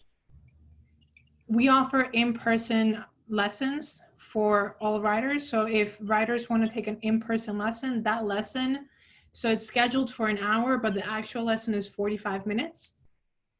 And you are able to take up to 5 different lessons with us at no cost. And if we're talking about the in-app training, that training, it depends on the user, but the average time is between 15 to 20 minutes. Okay, so last question, and then you can get rid of me. Can Revel foresee providing those expanded lessons, the ones you're saying take about 45 minutes for all users? I mean, to me, it would be really helpful. I think this is kind of a question of accessibility. So with a lesson, it's an hour lesson that people have to book. We have a lot of riders who have M-class licenses who are very comfortable riding. Then there's a large segment of the population that's very experienced on two-wheel vehicles like mopeds. There's a big pasola culture, for example. So I don't think it's a one-fit-all type of system. They're readily available in the 4 boroughs 7 days a week for those people that feel like they're not comfortable on a Revel. So if you're not comfortable, we say, please take a lesson, and we make it very easy to do so. But it's something that right now, it doesn't seem like it could fit across the board for all types of users. I have a question that I'd like to ask. With respect to safety violations or traffic accidents or the folks that are suspended, are you or will you be considering providing transparency? Since DOT is not monitoring, they're taking information from you. Are you going to be publishing any information about what you're finding in terms of statistics and data on your ridership, on your users? All that data is currently being shared with the DOT. I believe it's on a weekly basis, if not more often. And I'm not sure. I think, everything is up in the air. I'm not, I wouldn't be the right person to answer that question. Okay. And Ritu, we can work to get some additional clarification for you and the committee. I mentioned earlier that the agency is working to draft rules and plans to initiate a formal rulemaking process for micromobility share, including, moped sharing like Revel. So we'll continue to keep all of the community boards posted as we move through that over the next few months. And I'm sorry to ask this question, but within 30 seconds last night of taking my dogs out, was almost run over by 5 different e-bikes from various delivery companies. Are there any plans by DOT to have similar requirements of e-bikes? So you might be aware of the recent city council ruling passing, e-bikes and e-scooters moving forward here in the city, or at least having the agency and the administration kind of create an RFP. I know that because I see them on my sidewalks and going in the wrong direction and plowing people over. Understood. And I'm sorry that was your experience last night. And I'll say this, if there's any particular, restaurant or business where those e-bikes are associated with. It's not the restaurants, it's the delivery companies. It's Grubhub. Understood. It's all of the delivery companies. It was really interesting to see within one block, 5 different companies. We do have a commercial bike unit that works to educate businesses across the city. And I think this might be an ongoing issue that we've discussed here at CB2 and other boards. So Ritu, I hear you, and we'll continue to be in touch and work on this together. Okay, thank you. Okay, so now anyone else? Let's just see if our guests have any questions. Hold on, Shirley. I'm just. Andy has a question. Austin Gandy? Hold on. There you go, Austin. Okay, thank you so much. Hey, everyone. And Carol, thanks so much for taking the time to kind of walk everyone through all of this. This has been great. One thing you mentioned at the beginning of your presentation was regarding the helmet selfies and how individuals review the selfies taken and kind of validate them with like a 15-minute long SLA. Are there any items kind of on the product roadmap or any plans in general to automate that so that validation can actually happen before the scooter gets started? Like the picture seems like a really good step towards compliance. But it's kind of enforcement by consequences after the fact rather than preventing those people from even riding the scooters in the first place? Thank you for the question. Absolutely. I think from the very beginning, we always had it in our plans to automate the process. I'm not sure if it would be able to happen, the second that the picture is snapped. But it's always been part of like our product roadmap to develop the technology to have AI kind of detect helmet use. So I think that's something that we'll be rolling out fairly soon. Now that we've been, back for a month, it really takes about like 1 million photos to create that technology. So I think now that we've been out for a couple of weeks, we can get closer to that goal. Great. And is that something that the team is like working on implementing now in terms of like they're actually working on the feature, or more just like on the roadmap and needs to be prioritized and slated for development? It's absolutely prioritized and something that's actively being worked on. Okay, great. Thank you so much. Just last thing, I really like Revel. I'm super excited about you guys being in the city.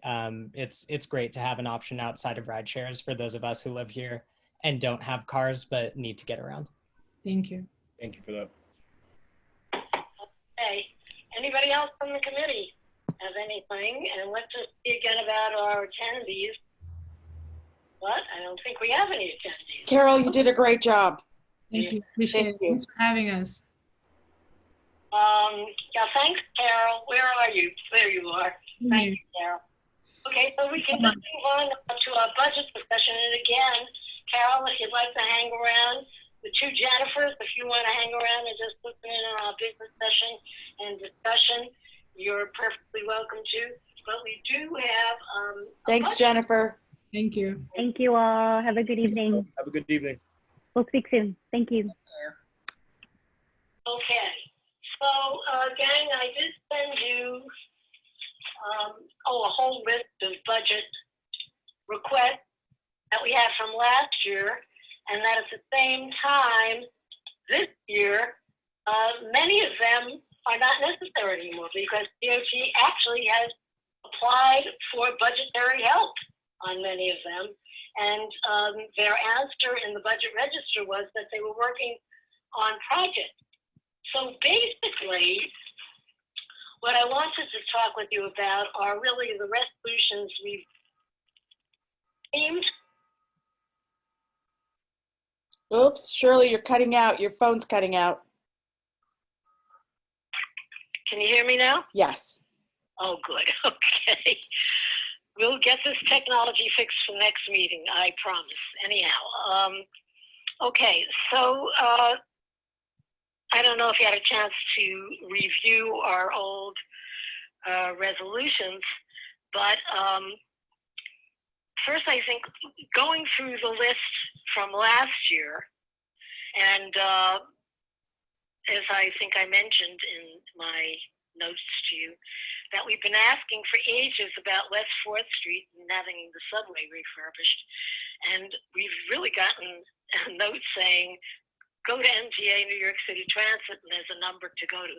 So we'll be eliminating that because these budget requests are really basically to New York, the New York City Department of Transportation.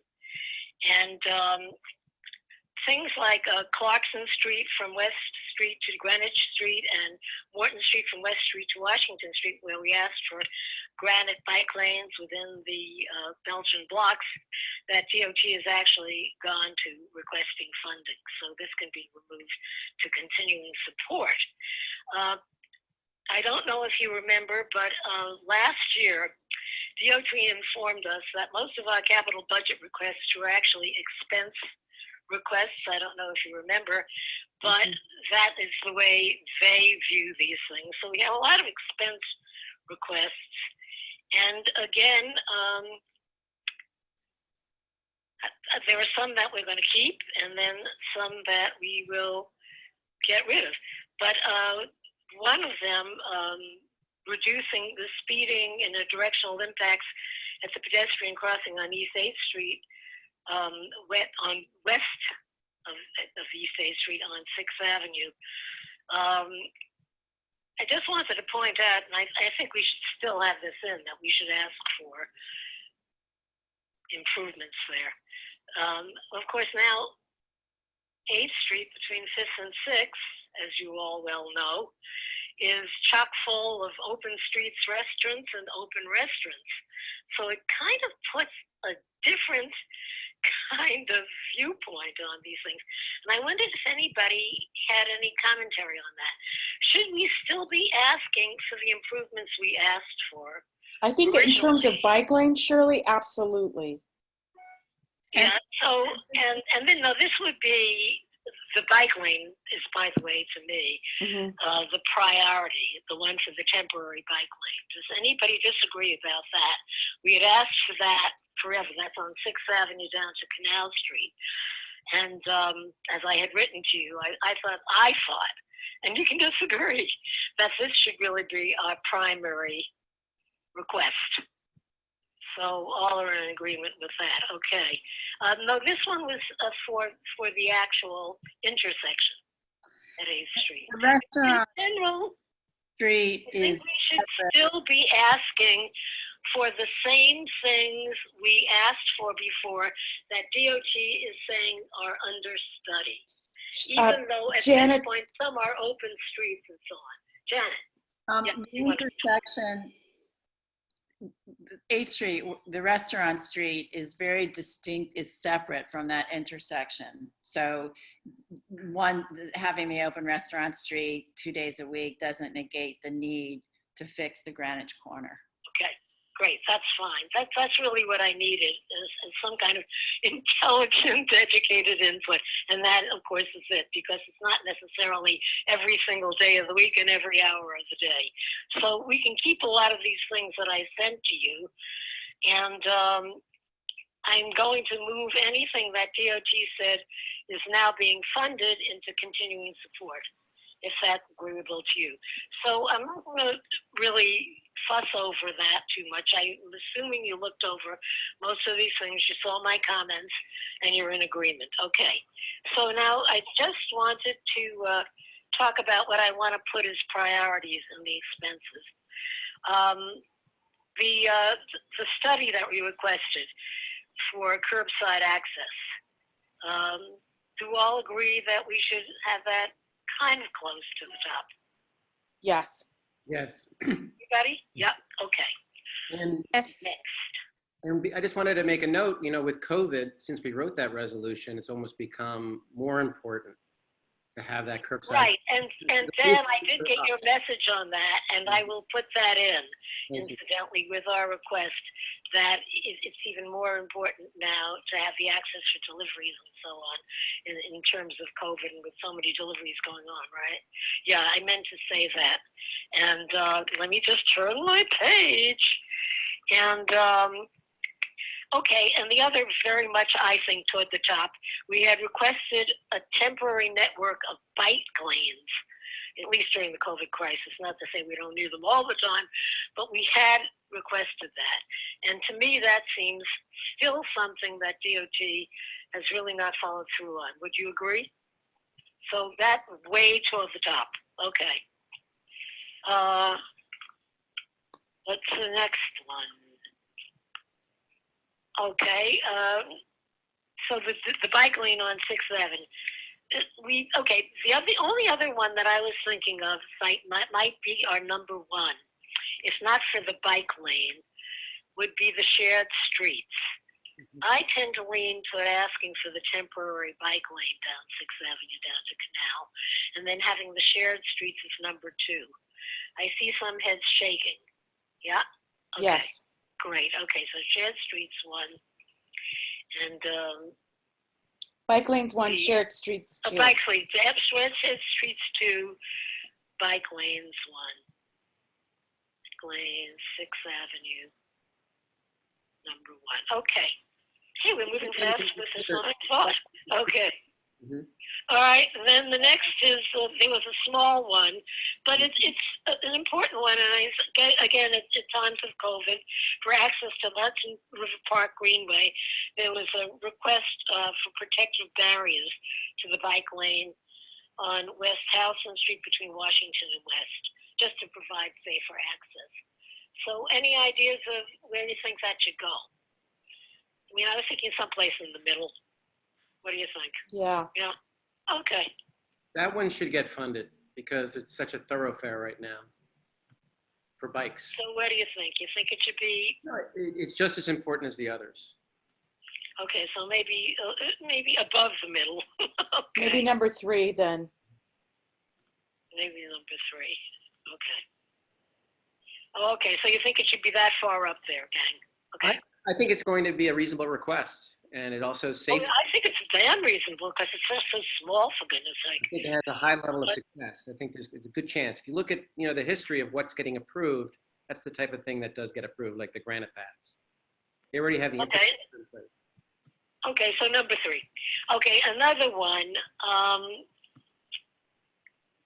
This was to do with the improvements. If you remember, we had a meeting where Jeffrey LaFrancois and Ellen Baer from the bids gave their input on the need for safety measures for the open streets, one of them being the lack of sufficient signage and sufficient signage of good size for more barriers that really worked, and that sort of thing. There were other things maybe that aren't quite as salient as those two. Would you agree that that's something that should be toward the top? I kind of see a lot of the signs already improving over the last several weeks.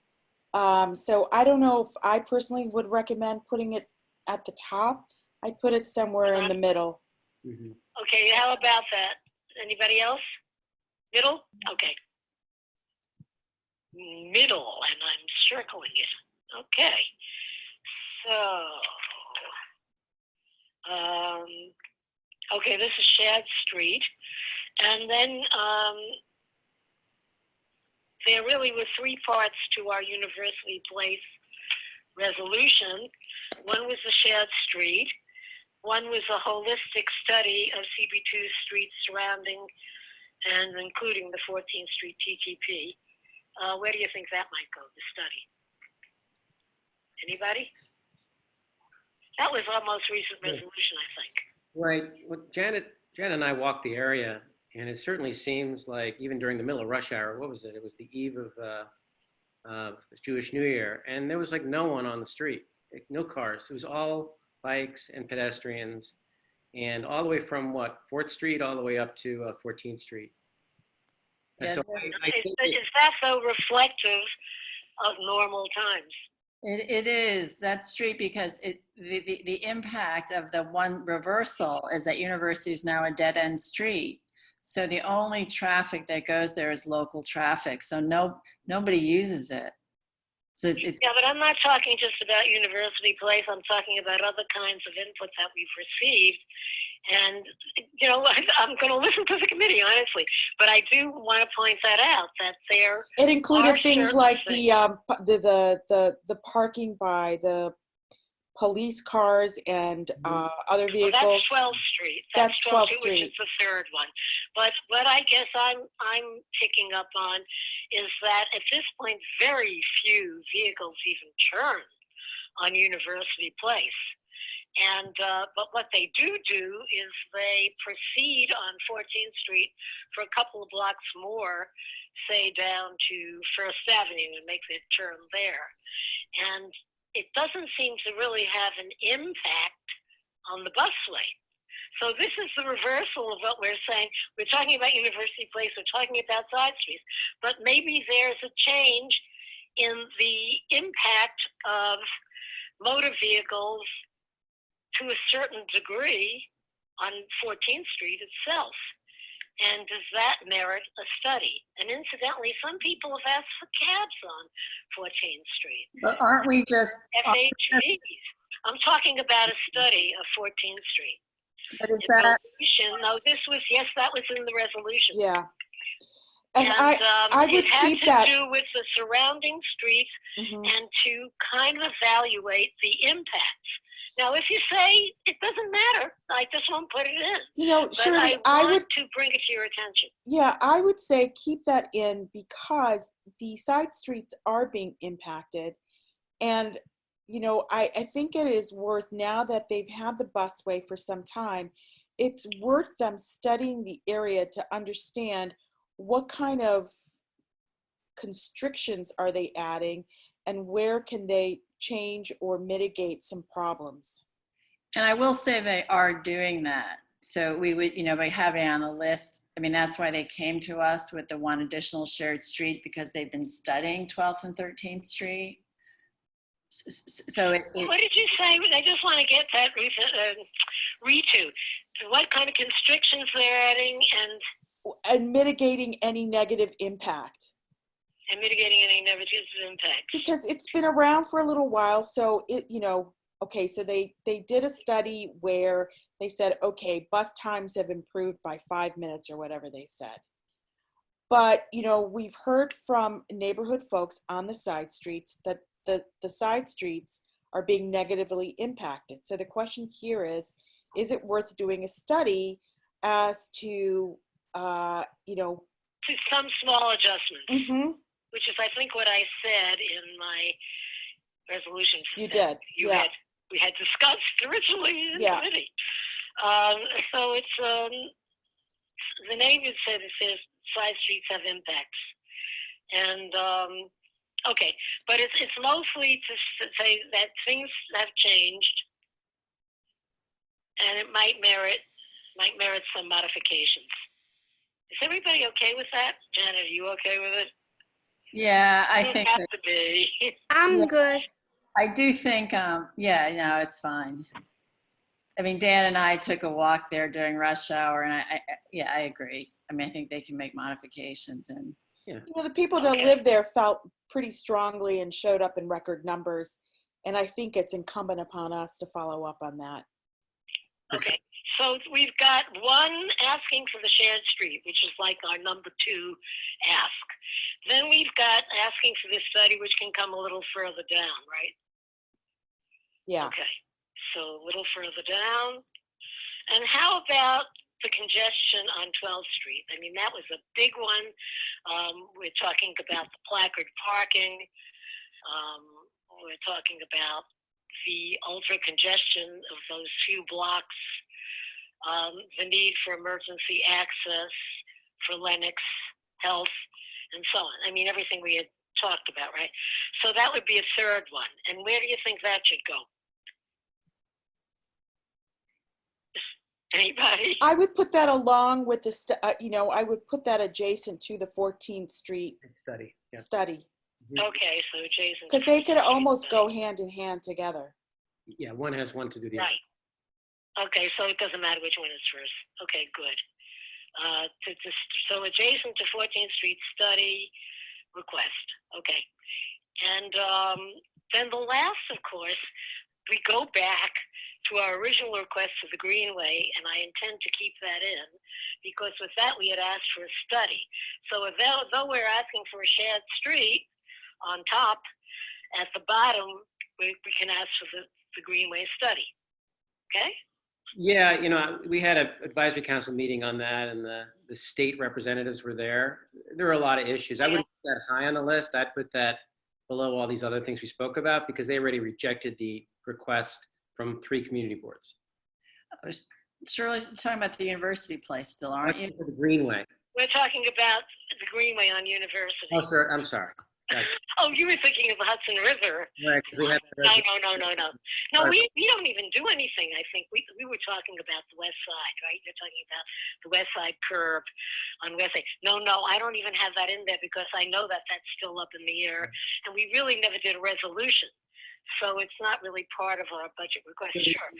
So no, this is, I'm talking about University Place. And then the Greenway there is a two-way bike traffic. Is that what, describe the Greenway on? First, we're asking for a shared street. Okay. That would be our primary ask, number 2, based on the community input itself at that meeting and what we had asked for in the resolution. But then we also had a request in a budget request last year for a study for a greenway. That would be the follow-up, in other words, which is we still would like. But I was thinking put it way at the bottom. Is that all right? Or bundle it with all, I don't know, adjacent 14th Street, this and that. Isn't that the package of things? So maybe do it right after that. Okay, Greenway after 14th Street. That makes sense. But don't forget we're asking for the shared street on University. This is the Greenway on University. Yep.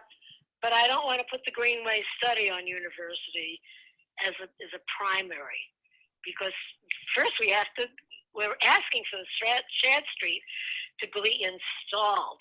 We're asking for a Greenway study. But you're saying put it with the 14th Street busway study and so on, right? I think that's okay. After busway NABE study. Okay, we're done on that.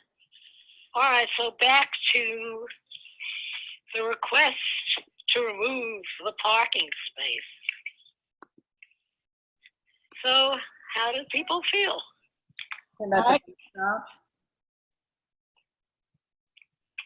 Anybody? I have no objections to it at all. Yeah, neither do I, frankly. I just think we should add, be it further resolved, that DOT should study and and create a drop-off zone, because it's not acceptable for the cars to be That was a very good point. Okay, so does everybody first of all agree?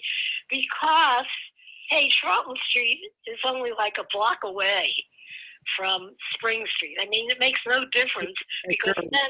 The reality is it's a long walk. It's like 3 blocks, long blocks. It's not a short walk. So that I wouldn't put in the resolution. You got to go so you go through half a block to get to the Disney block. Then you got to go to Disney, another block, and then the bus stop. It's not short. I walked it. Except that wasn't the original bus stop. That's a temporary bus stop. The original bus stop was on Spring Street, and Charlton Street is 1 block away, a little less. Charlton Street would make up for Spring Street, not for North Moore Street. I think I got to get that clear. No, I get it. It's so you're going to the next block, the next drop off that's north. They were trying to actually create not such a large distance from North Moore, so they tried to find something that was reasonable equidistance. I get what you're saying. That wasn't the reason. The reason was because they had no other possibility in that area, because then it hits the Holland Tunnel and the Holland Tunnel traffic. I think if you had read what these folks were saying was that they had never asked for this. Nobody had really asked for it. DOT and New York City Transit had said, according to their protocol, you have to have a temporary substitute bus stop. And first they suggested another place, which I can't remember now. And then both DOT and New York City Transit said, this won't do. This is perfectly out of line, and I can't really remember why. Adam Rappaport, what was the reason why DOT and NYCT rejected the first possibility? Do you remember where it was? Yeah, it was south of Canal and the tunnel traffic. Okay, because it was a tunnel traffic.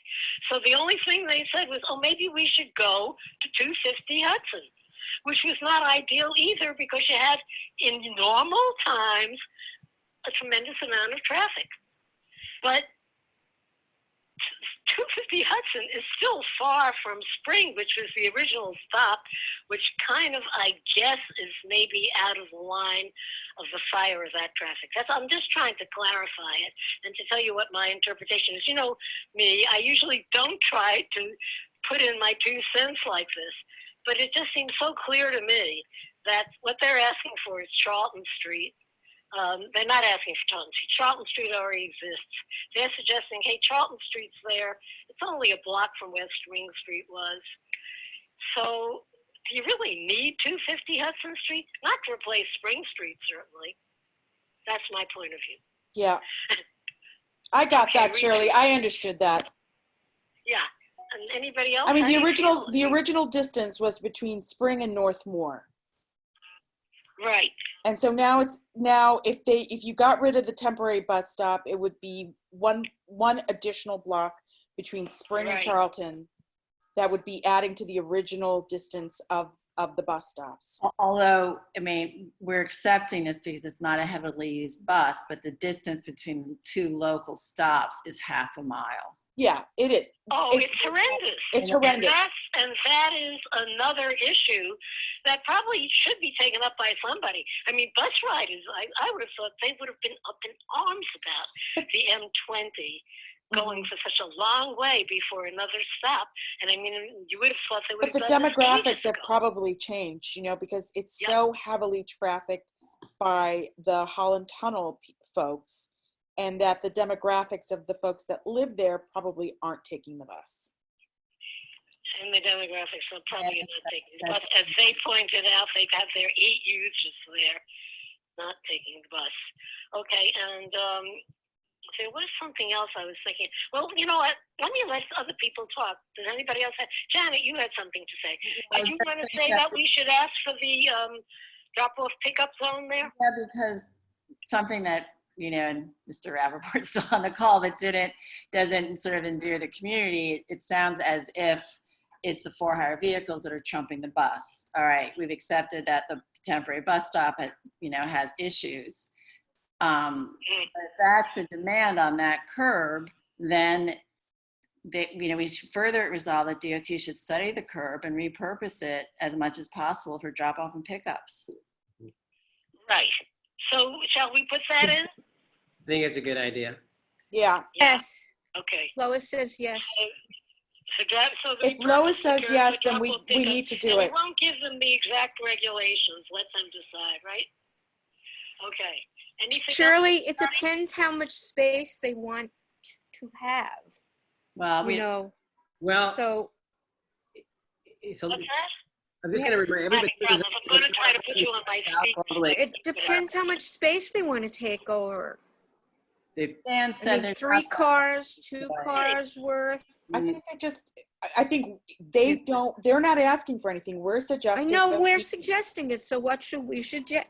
What should we suggest? I think we let DOT do its job. Yeah, exactly. Okay. Right, okay.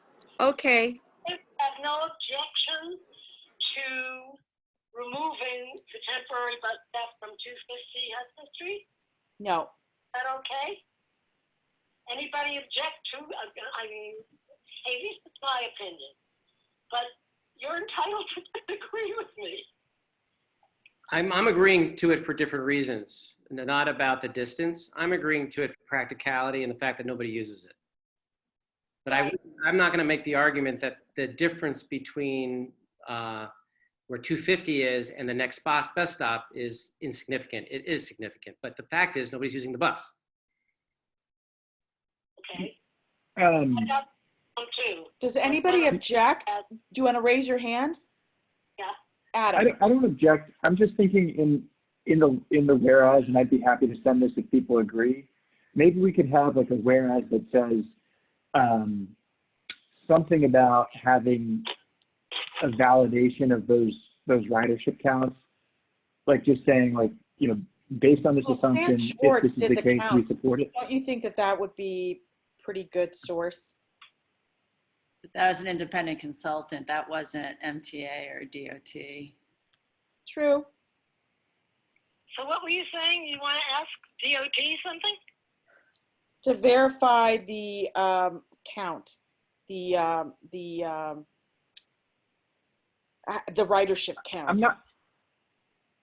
I don't insist on having this as a part of the resolution. If people disagree with me, I don't care that much. I'm just thinking, is that something that we should do as a part of the kind of procedure? In other words, Adam, of the you want language? the DOT to give the count instead of the Sam these Schwartz people. engineer. Yeah. The truth Yeah. of the matter, I don't think DOT is going to be available to do this. This is not a very big deal for them. They agree with the applicants, okay? Both Very DOT well. and NYCT gave them no problem from what they told me, but they said, go to the community board because we have to have their approval too. But as far as they're concerned, they don't have a problem with it. I mean, but you're entitled to vote against it. I'm just telling you what the prognosis was. I think our expectation, Adam, is that we're not going to get any complaints from people when the bus stop's removed if it's 8 a day. And if we do, then it might need to be reconsidered. I don't know. We'll find out. Right. So then we would have a request to put in a bus stop nearer, or to have a plan for bus access somehow on Hudson Street all the way down to Thames. Of course, that's not our district, but we could do it down to whatever the beginning of CB1 is if somebody requested. Incidentally, nobody showed up in response to this being on our agenda. I got no letters of resistance to this. Oh, and by the way, I want to point something else out. You know, the M21 goes down Spring. And I suppose that bus stop at Spring for the M20 was for the convenience of transfers to the M21. So if you look again at the map, Charlton's pretty near. Yeah. I mean, it's not like on Charlton. It is, where is my map? It's near to Spring. Okay. It's certainly just a step and a half away from Spring. So there's no problem with transferring from the M21 to the M20 and vice versa, which to me was a point that these guys didn't even make, but I noticed it. So I don't know. How many are in favor of what I'm suggesting? Raise your hands. 1, 2, 3, 4, 5. Anthony, you in favor? I'm in favor. Yeah. Joe Flayhaven? I don't know what happened to him. Okay, you know, I'll get the word from Joe. It sounds like it's unanimous. Lois, were you against it? You know, I know this sounds really crazy, but why don't they have a cutout in front of their building on the sidewalk where these private cars could pull right up to the door? And then I don't know what it's called. Maybe someone else could supply that term, where they pull up, drop off, and then leave. Okay, how do people feel about that? A bay, I think, is what it's called. I it a think that's bay? asking for a lot, I know, but which is never going to happen, and so I think it's impractical. And it's not fair to pedestrians to have the cars. Oh, that's true. Because it takes away from pedestrian space. True. Or it takes away from the possible cafe. So. Right, the cafe. Right. Do I get nays? Let me just get the nays or the abstains. You're naying, Joe, right? What are we naying? What I'm suggesting. Without the cutout, no cutout, right? Oh, no, that was just out of my box. What I'm suggesting. So I had a unanimous, right? Yes, I think Nobody was against. Yes. Oh, great. Okay, so unanimous is basically don't object to removing, right? The temporary stop. Correct. And suggest DOT look into the drop-off pickup or whatever we're going to say about that. Okay, right. I think we can also, if everybody's okay with it, look forward to commercializing that space in front of what used to be, you know, the south side of that building, with possible designs on bringing the retail into the street, which I think is a good idea. Look forward to the establishment of a cafe or outdoor retail space, or commercializing that south side of the building, which doesn't really get the traffic. Look forward to hoped for retail cafe space on the sidewalk, right? But Dan said the south side of the building. I think it's actually probably going to be, and I think what Adam mentioned was it actually going beyond the sidewalk into the street there. Is that correct? But you can't, no, you can't do. No, I don't think so. Adam, please speak. I did We're not, inviting you to speak. no, we did not ever think about putting it into the street. I don't think that would be a good idea. There's too many. Would it be adjacent to the building? Yeah, it'd be on the Yes. sidewalk to the building. Adjacent to the building, okay. You can only go out a certain amount of feet. You can have, a certain amount of tables. You can't obstruct the pedestrian. Right, okay, so you're doing You it also be permitted by. sidewalk cafe. You're not doing it as a, say, No. streets, restaurants or anything like that. Regular sidewalk cafe. Okay, so is that okay with everybody? Yes. Good, all right. All right, so we go back now to Revel. Is it Revel or is it Revel? Revel. Anybody know? Revel. Revel, okay. Okay, I have a lot of suggestions, but I want to hear what other people have to say. I think that Carol did an amazing presentation. It's a really valid form of transportation. They're going beyond, that all the things that they're doing to prevent sidewalk riding and greenway riding and bike riding and letting people self-report. I have no criticism. I don't either. And I would just like to have DOT adopt that for every e-bike. And every car. Okay, well, I And have every a lot of car. questions, Yeah, but I can't every find my list. motorized vehicle. Crazy. This is not my evening, that is for sure. What are you missing, Shirley? I have a whole list oh, here we are, okay. Here are what my recommendations were, and you can say yay or nay. Okay, one of my recommendations. How about I only had saying 10 nay? How about What? we only hear the nays? That way, Okay. that'll make it easier. Okay. First of all, I would do the whereases of things they are promising because she really wrote them all out for us anyhow, besides what she presented tonight.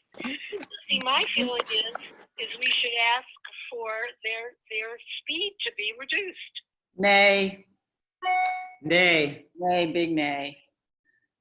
It has to move at the same with flow of traffic, surely, otherwise it's dangerous. And you also lose the ability to accelerate out of a problem under speed. Like if you're going from 5 to 10, if you limit it, you lose the acceleration. It's really dangerous to do that. Okay. I just want to ask something about this. We certainly asked for, say, the e-bikes and to the e-scooters to reduce their speeds. And this is what they call a scooter. What would be the difference? The e-bikes ride in bike lanes. Yeah. They're pedal assist and they ride in. They're not. You don't need. They ride in the bike lane. They're not. They're not a registered motor vehicle. And these are not allowed to ride in bike lanes. So these are basically riding in traffic, regular traffic. Exactly. Right. Which, frankly, I don't think is so great. Yeah. Okay, listen to But a moped everybody is said nay. like This is a nay. moped, like a scooter, is kind of the next step down or a couple of step downs to motorcycles. And motorcycles don't go in the bike lane. So they have to have the correct speed and they have to be in vehicle traffic lanes. But this is not allowed in Well said. bike lanes either, correct? Those Not cars. allowed in bike lanes. But their speed is probably up to 30, which ordinarily would be, if it were a moped, then it would go in traffic. But this is kind of like, we don't really know what the nature of this thing is called. And I think that's where the problem is. Well, Revel are scooters. I think that's pretty clear. They're classified as a Yeah, Class because C they're electric, in motorcycle. other words. That's the only reason I can see why they're scooters. They're classified as a Class C motorcycle and they go under 30 miles an hour. They have a license plate.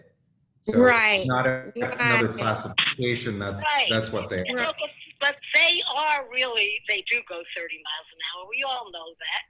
So where do we draw the line? You're shaking But your head. that is the line. Dan, you've seen them go faster. No. I'm not. They purposely did the 29 miles an hour.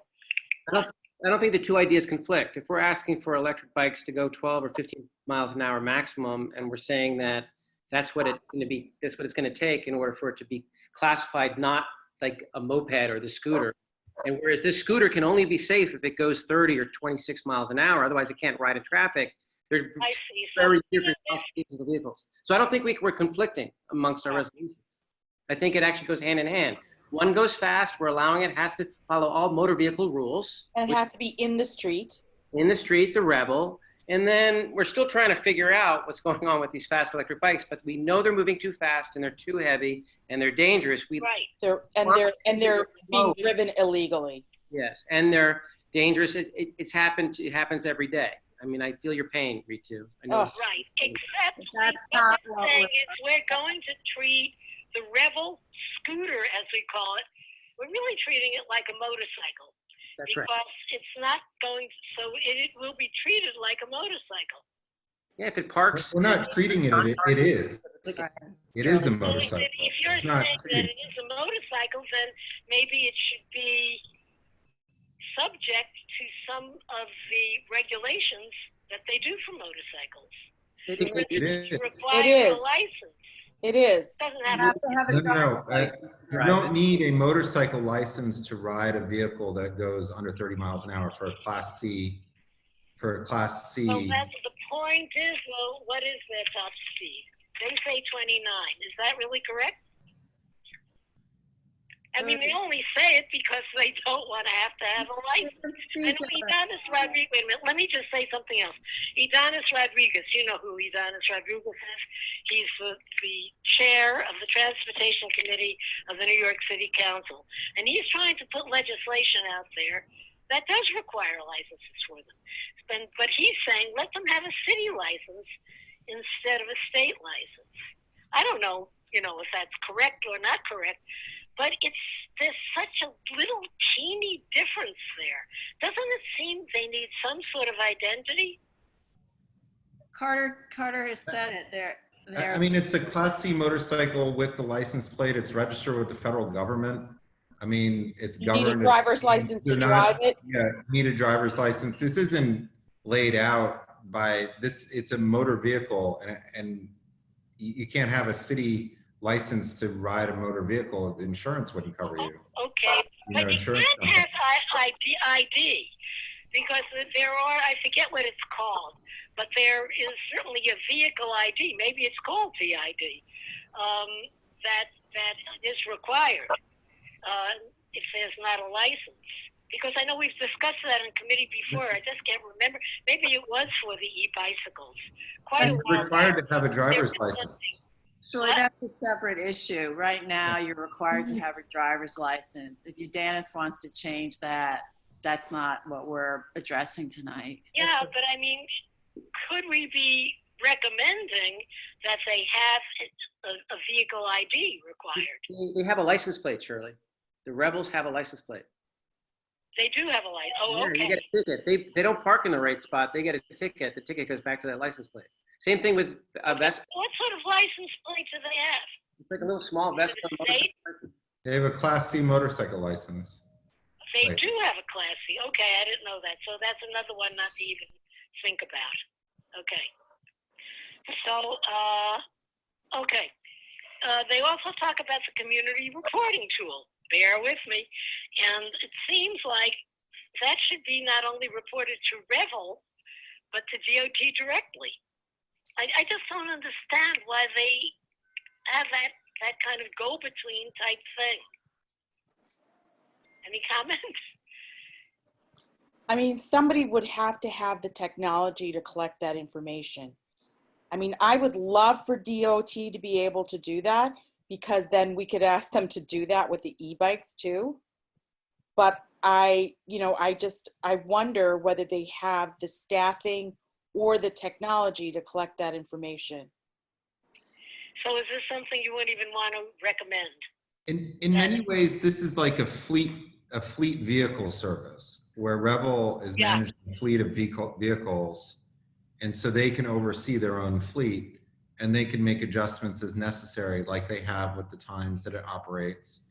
They sort of have complete control, and then they have subscribers to that fleet. You know, it'd be no different than, you know, any other type of fleet vehicles. that Renting a exist. car. Right. You know, like Zip cars have their own regulations, you know, and it's managed just for Zip car users. And Yeah, it would seem that DOT should be involved in that. Well, I mean, they're right now, receiving what's the happening, information. They get the information, they pass it on to them. Yes. And it seems they should be performing that function. That's all. But you're saying, everybody else, that this is not something that we need to request right now. No. Yeah. Okay. All right. I'm just trying to see what else we have. Oh yeah. And what do you think of? I mean, we had asked for special infrastructure for the e-bikes and the e-scooters. In other words, so that they would not conflict with the traffic on the streets. And I know some discussion has gone on about. So like what kind of extra lane? Extra lane, right. But these are motor vehicles, so eventually the city, if we have a lot of micro mobility scooter things, I don't know if we'll have to have another lane, but Revel is, you know, a motor vehicle. I don't think they merit their separate infrastructure. I agree wholeheartedly. They belong as a motor vehicle. They can accelerate up to 30 miles an hour. All right, so we just look at it as a motor vehicle, again, in the streets. Okay, and how about the training? And they have what they call volunteer lessons. And it would seem to me that what their problem has been is that people aren't trained sufficiently. And the extra lessons, in addition to the half hour that she says is given, or the 25 minutes, is voluntary. And so, okay, from my point of view, I feel that should be mandatory. By the way, they're free.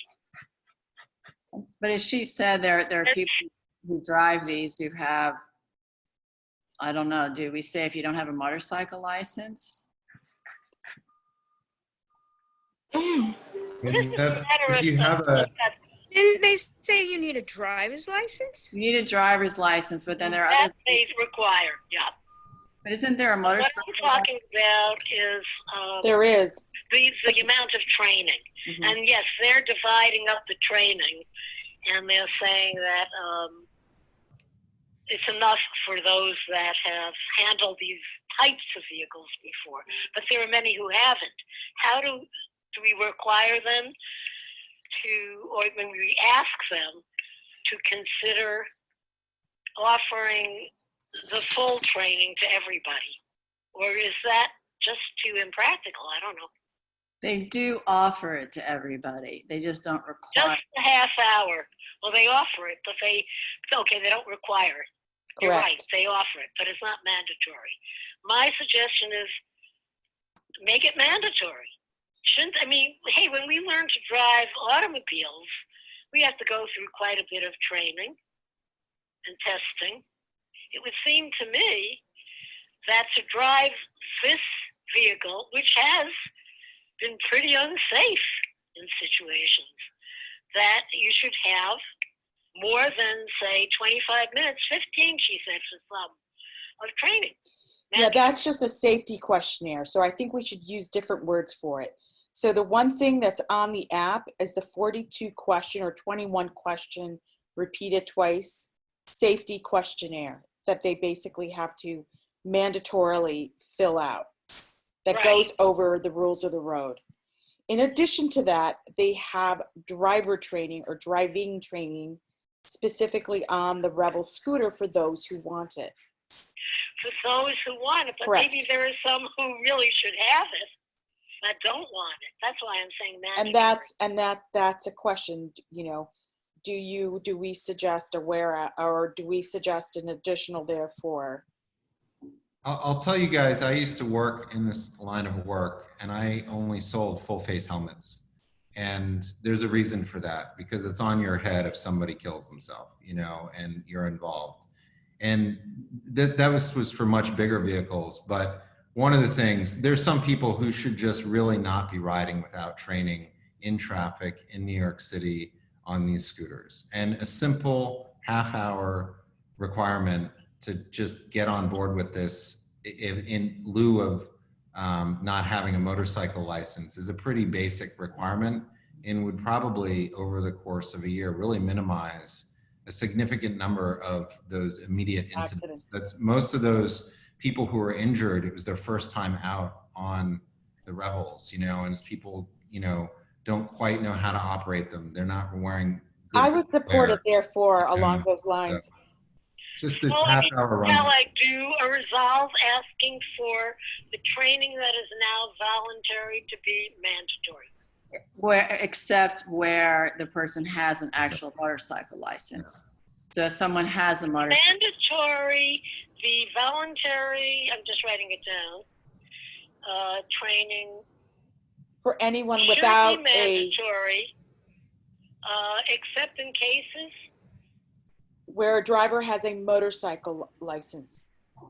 where a driver has a motorcycle. Okay, great. Driver. Or hey, I user got has one in. motorcycle. Has a motorcycle license. Okay. License. So that's one resolved. Okay, I think, and then let me just see if there's anything else that I was going to suggest. That DOT was talking about developing the permitting process for this kind, for general moped. So I think it would be fair to just say we would like to see that process enacted as soon as absolutely possible. Or they come back and review it with us, because they have a 60-day window here, and maybe that they, I don't know if they can enact it that fast, but they should share it with us. I don't know. I think, though, that we should encourage them to enact it as fast as I think Revel needs to, in some way, whether it's through New York City data set, provide information that they are transferring to DOT. There should be a level of transparency for the public to see how safe these are, where, you know, accidents are occurring. That could be easy based on what they've already done and what's already in place in terms of New York City. They should be able to do a data set that is visible to the public. Okay, that's another one. And that would be a stick. Does everybody agree on that? And that would be a stick to keep them honest. Yeah, I agree. Does everybody else agree on that one? Fine with me. Yeah, and I think that it should include Nobody says no. suspensions and I agree. yeah, Adam has, Adam has an additional comment on this. yeah, I think it'd be valuable if we also saw published anonymized data sets capturing the number of suspensions, bans from the application, and community complaints that are submitted to their community reporting app. And like, you know, you can remove the hyper-local geotagging in those complaints, but I'd like to see a general location data relating to where the complaints are being made. Yep. Okay, Adam, can you do one whereas and one resolved on that? Ritu, can you do one whereas and one resolved on your recommendation? Adam, let's collaborate and turn it into one. Okay. Perfect. Okay. Great. All right, and get it to me sometime next week. Okay. Okay. So I'm putting that down. Ritu and Adam collaborating. And I was talking about, though, that DOT is actually talking about developing a permitting process for mopeds in general.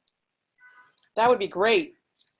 So that I'm suggesting that we urge them to get this done But not as soon as absolutely possible. But that doesn't Is that relate okay? to it. That does not relate to this vehicle. No, it does. They have stated that they are doing a permit. They want to do a permitting process that includes this.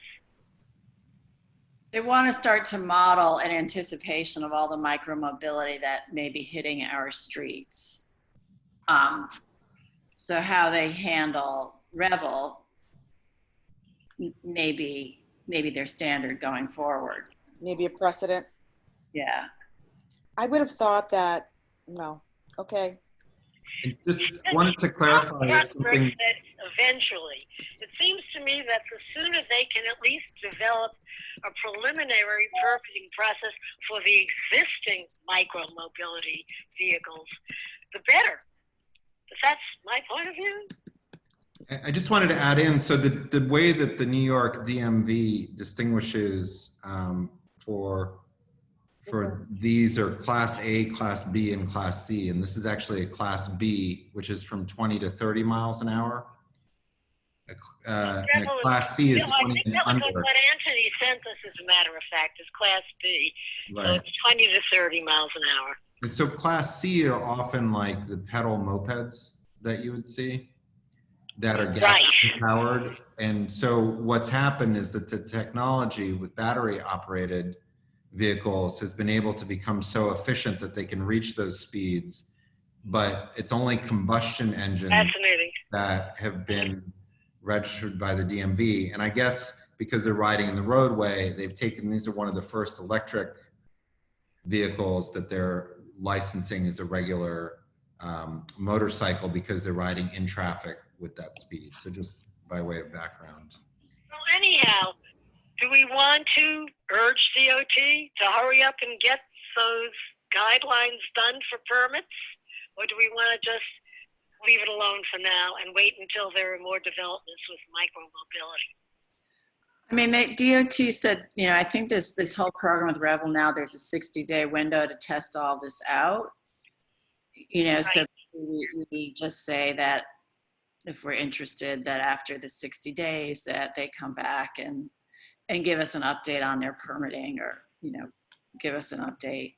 Oh, okay. After test, come back and give update. That's a good one. And give update. That would be both DOT and Revel, right? Do you hear me? Yeah, I'm sort of more interested. Yeah, I guess I'm kind of interested in where DOT is going to take this, but yes, they both could come back. I don't know. So those were the various things that I had. As far as, let me just see if there was anything else. Well, just simply they were saying they were going to continue to refine it. I mean, we could urge them to refine it, but they're going to do that one way or the other. Oh, yeah, I know what I wanted to say. The latest things was that there were still problems with helmets, that people were not wearing helmets. I guess you've read about that, right? And so their initial selfie and not allowing people to start until they took the selfie, yes, people can't start, but once they're on the road, they can take off their helmets. And it would seem that they need the more, oh yes, and this is something Adonis Rodriguez said too. He said that there is advanced enough technology to be able to ascertain whether helmets are being used. And has anybody else heard about that? No, it's not, well, I haven't heard of that, and they didn't talk about it today, but they were basically saying, so one of the ways to address that is to report it. Report it to them, right? Again, through the customer service. Yes. But the point was that the suggestion, they're well aware of it. I mean, this was in articles. They're well aware that there is a technology that could be available that would make them aware. I mean, they're aware of a lot of things, right? They seem to be aware when people are going too fast or on the wrong way on the street and so on and so forth through the red light. So there seems to be some technology that would allow them to be able to see that people are not using helmets. Describe to me the picture thing again. You take a picture of yourself with a helmet on, that's what starts. They also talked about unlocking the helmet with the bike, or is that the bike unlocks when it sees you with the helmet? Same thing. but it's only at the beginning. And what the literature pointed out was that recently, and probably Trottenberg evidently was talking with them about it, was that recently there has been, what do you call it, the infractions. I mean, people have taken off the helmets. And yes, some of them have been reported, some have been observed. But it has been pointed out that there is a technology that could monitor whether they're using their helmets all through the ride. You could put sensors in the helmet. It seems like a nice recommendation to say, we encourage you to develop this technology. I agree with that. Yeah, they could have. And there could just be a camera. Or you probably want your own, you would probably want to wear your own helmet for sort of sanitary reasons. I think they could just have like a small camera mounted on the dashboard that would just, you know, I can't understand what you're saying. Let me put you on speaker. Maybe it'll be. Sorry, I didn't mean to sound unclear. Just, I'm sure there's a way to visually recognize the presence of a helmet and to monitor for the ongoing presence of that helmet. Well, if there's a way, that's what I'm suggesting. That Yes, I agree with you. We should suggest something like that. is the resolve that we encourage them to pursue developing this technology. That's good. Okay? All right. So encourage to develop. Let me get back on now. I think we encourage them to develop technology to whatever, to see.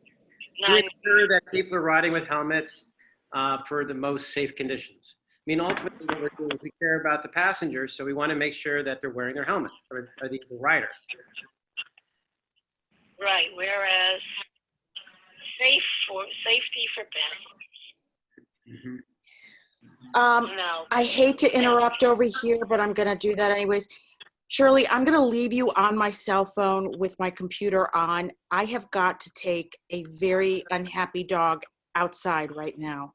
Oh, here, please go ahead. And I'm almost done anyhow. Okay. Look, all I want to ask is one more thing. This is it. What if you all wanted to say something that we welcome? You want to give me some language on that? Just welcoming. We welcome the return of Revel, recognizing the need for greater safety precautions for all users. But we want you something positive. Safety precautions for all users. And then just go into those other things, right? Or say something about that we're happy they're working with DOT to develop further. I can put in something like that. And you know, the need for micro-mobility and the future of the city. Give them a nod. You want to send me wording on that, Janet? I'm not quite sure I can fit, I don't know where to fit that in. Okay. Oh, I know, meeting the need for micro-mobility, right? And alternative transportation. Mm-hmm. Right, okay. Meeting need for micro-mobility and alternative transportation. Okay. Non-combustible. So, what? Yes. Non-combustible. Well, non-combustible engine they're electric, so it's a non-combustible engine. So it's right, electric non-combustible engines. That can be in the whereas. I know what the whereases are, but this is like a resolve. Okay, one resolve is we welcome the return and recognizing the need for safety precautions, right? Mm-hmm. That's one. Yep. And then the other about the micro-mobility. Okay, so this is one resolve to, I think I got it. You know, I'll send it around anyhow, and you'll tell me whether I've got it the right way. Anybody else have anything to say? And I'm going to have this whole connection fixed. I apologize to all of you for my messed up computer here. But it was good seeing you and talking to you and having telephone access. So anyhow, anything else? No? I had a few other suggestions for, for whereases if we wanted to include them, just thinking broadly about the program. If we don't think it's relevant to the discussion, today that's taking place, I'm fine kind of keeping these on the back burner. One that I was thinking about is, they're banned from bridges, I think as a safety precaution because the speed limit on bridges is 30 miles an hour or 35 miles an hour, depending on which bridge. But I think, generally as we look to other different, transit modes, I think having these scooters being able to cross boroughs is going to be useful. And I think that might be something that we would encourage to, reduce the speed limit on the bridges to 25 miles an hour to accommodate, the integration of scooters on the bridges. Yeah. Okay. That's not for this, right? Yeah. Well, to allow the, to think about a strategy to, integrate the scooters with, bridge traffic. Wouldn't that be phase 2 after the 60 days? They come back to us with the data, and then we can kind of address it then after this period. Perfect. Right. Let's see what they do, for goodness sake. Yeah, I'll say that. As usual, I will circulate the draft. You will correct me. Janet and Ritu, who's gone now, I think. Ritu, you gone? I think so. Whatever the case, Janet and Ritu, I think, are the ones who are going to send me. Oh, and Adam. Adam and Ritu. Sorry I'm late. Yeah. And Adam, the incline on the bridges for those scooters, they can't make it. They'll go be going 15 miles an hour up the inclines on the bridges. That's and then you're gonna have cars. We're not going to address it, Carter. Yeah, that's the problem. We will wait until they come back and tell us what else they're doing. But now, wait. Adam is going to give me a whereas and resolve. Ritu's going to give me a whereas and resolve, right? I think they're working on Adam? Whereas and resolve. Yep. And Ritu, Affirmed. Dan, were you going to do something? You figured it out. You figured it out. Okay. No, you gave it to me already, Janet, because you were talking about the drop-off pickup. I got that. Okay. Anybody else? So, Ed, where do we put you since you came in late? You want to vote, or should we just put you as abstaining? Ed? Ed, do you hear me? Okay. Ed, do you hear me? Yes. Ed's got problems like I do. Yes, I'm sorry. Today I because the Chinese Okay, Ed, you want me to festival. put you down as abstaining? Ed, shall I put you down as abstaining? Abstain, please. Yeah, okay, right. So I think, we finished this crazy meeting. Thanks all, and thanks for your patience, and I will get the draft to you very promptly. Take care. Thank you. Good night. Thanks for all your input. Bye-bye. Take care. Good night. Yeah. Take care. Good night. Good night, everyone. Good night.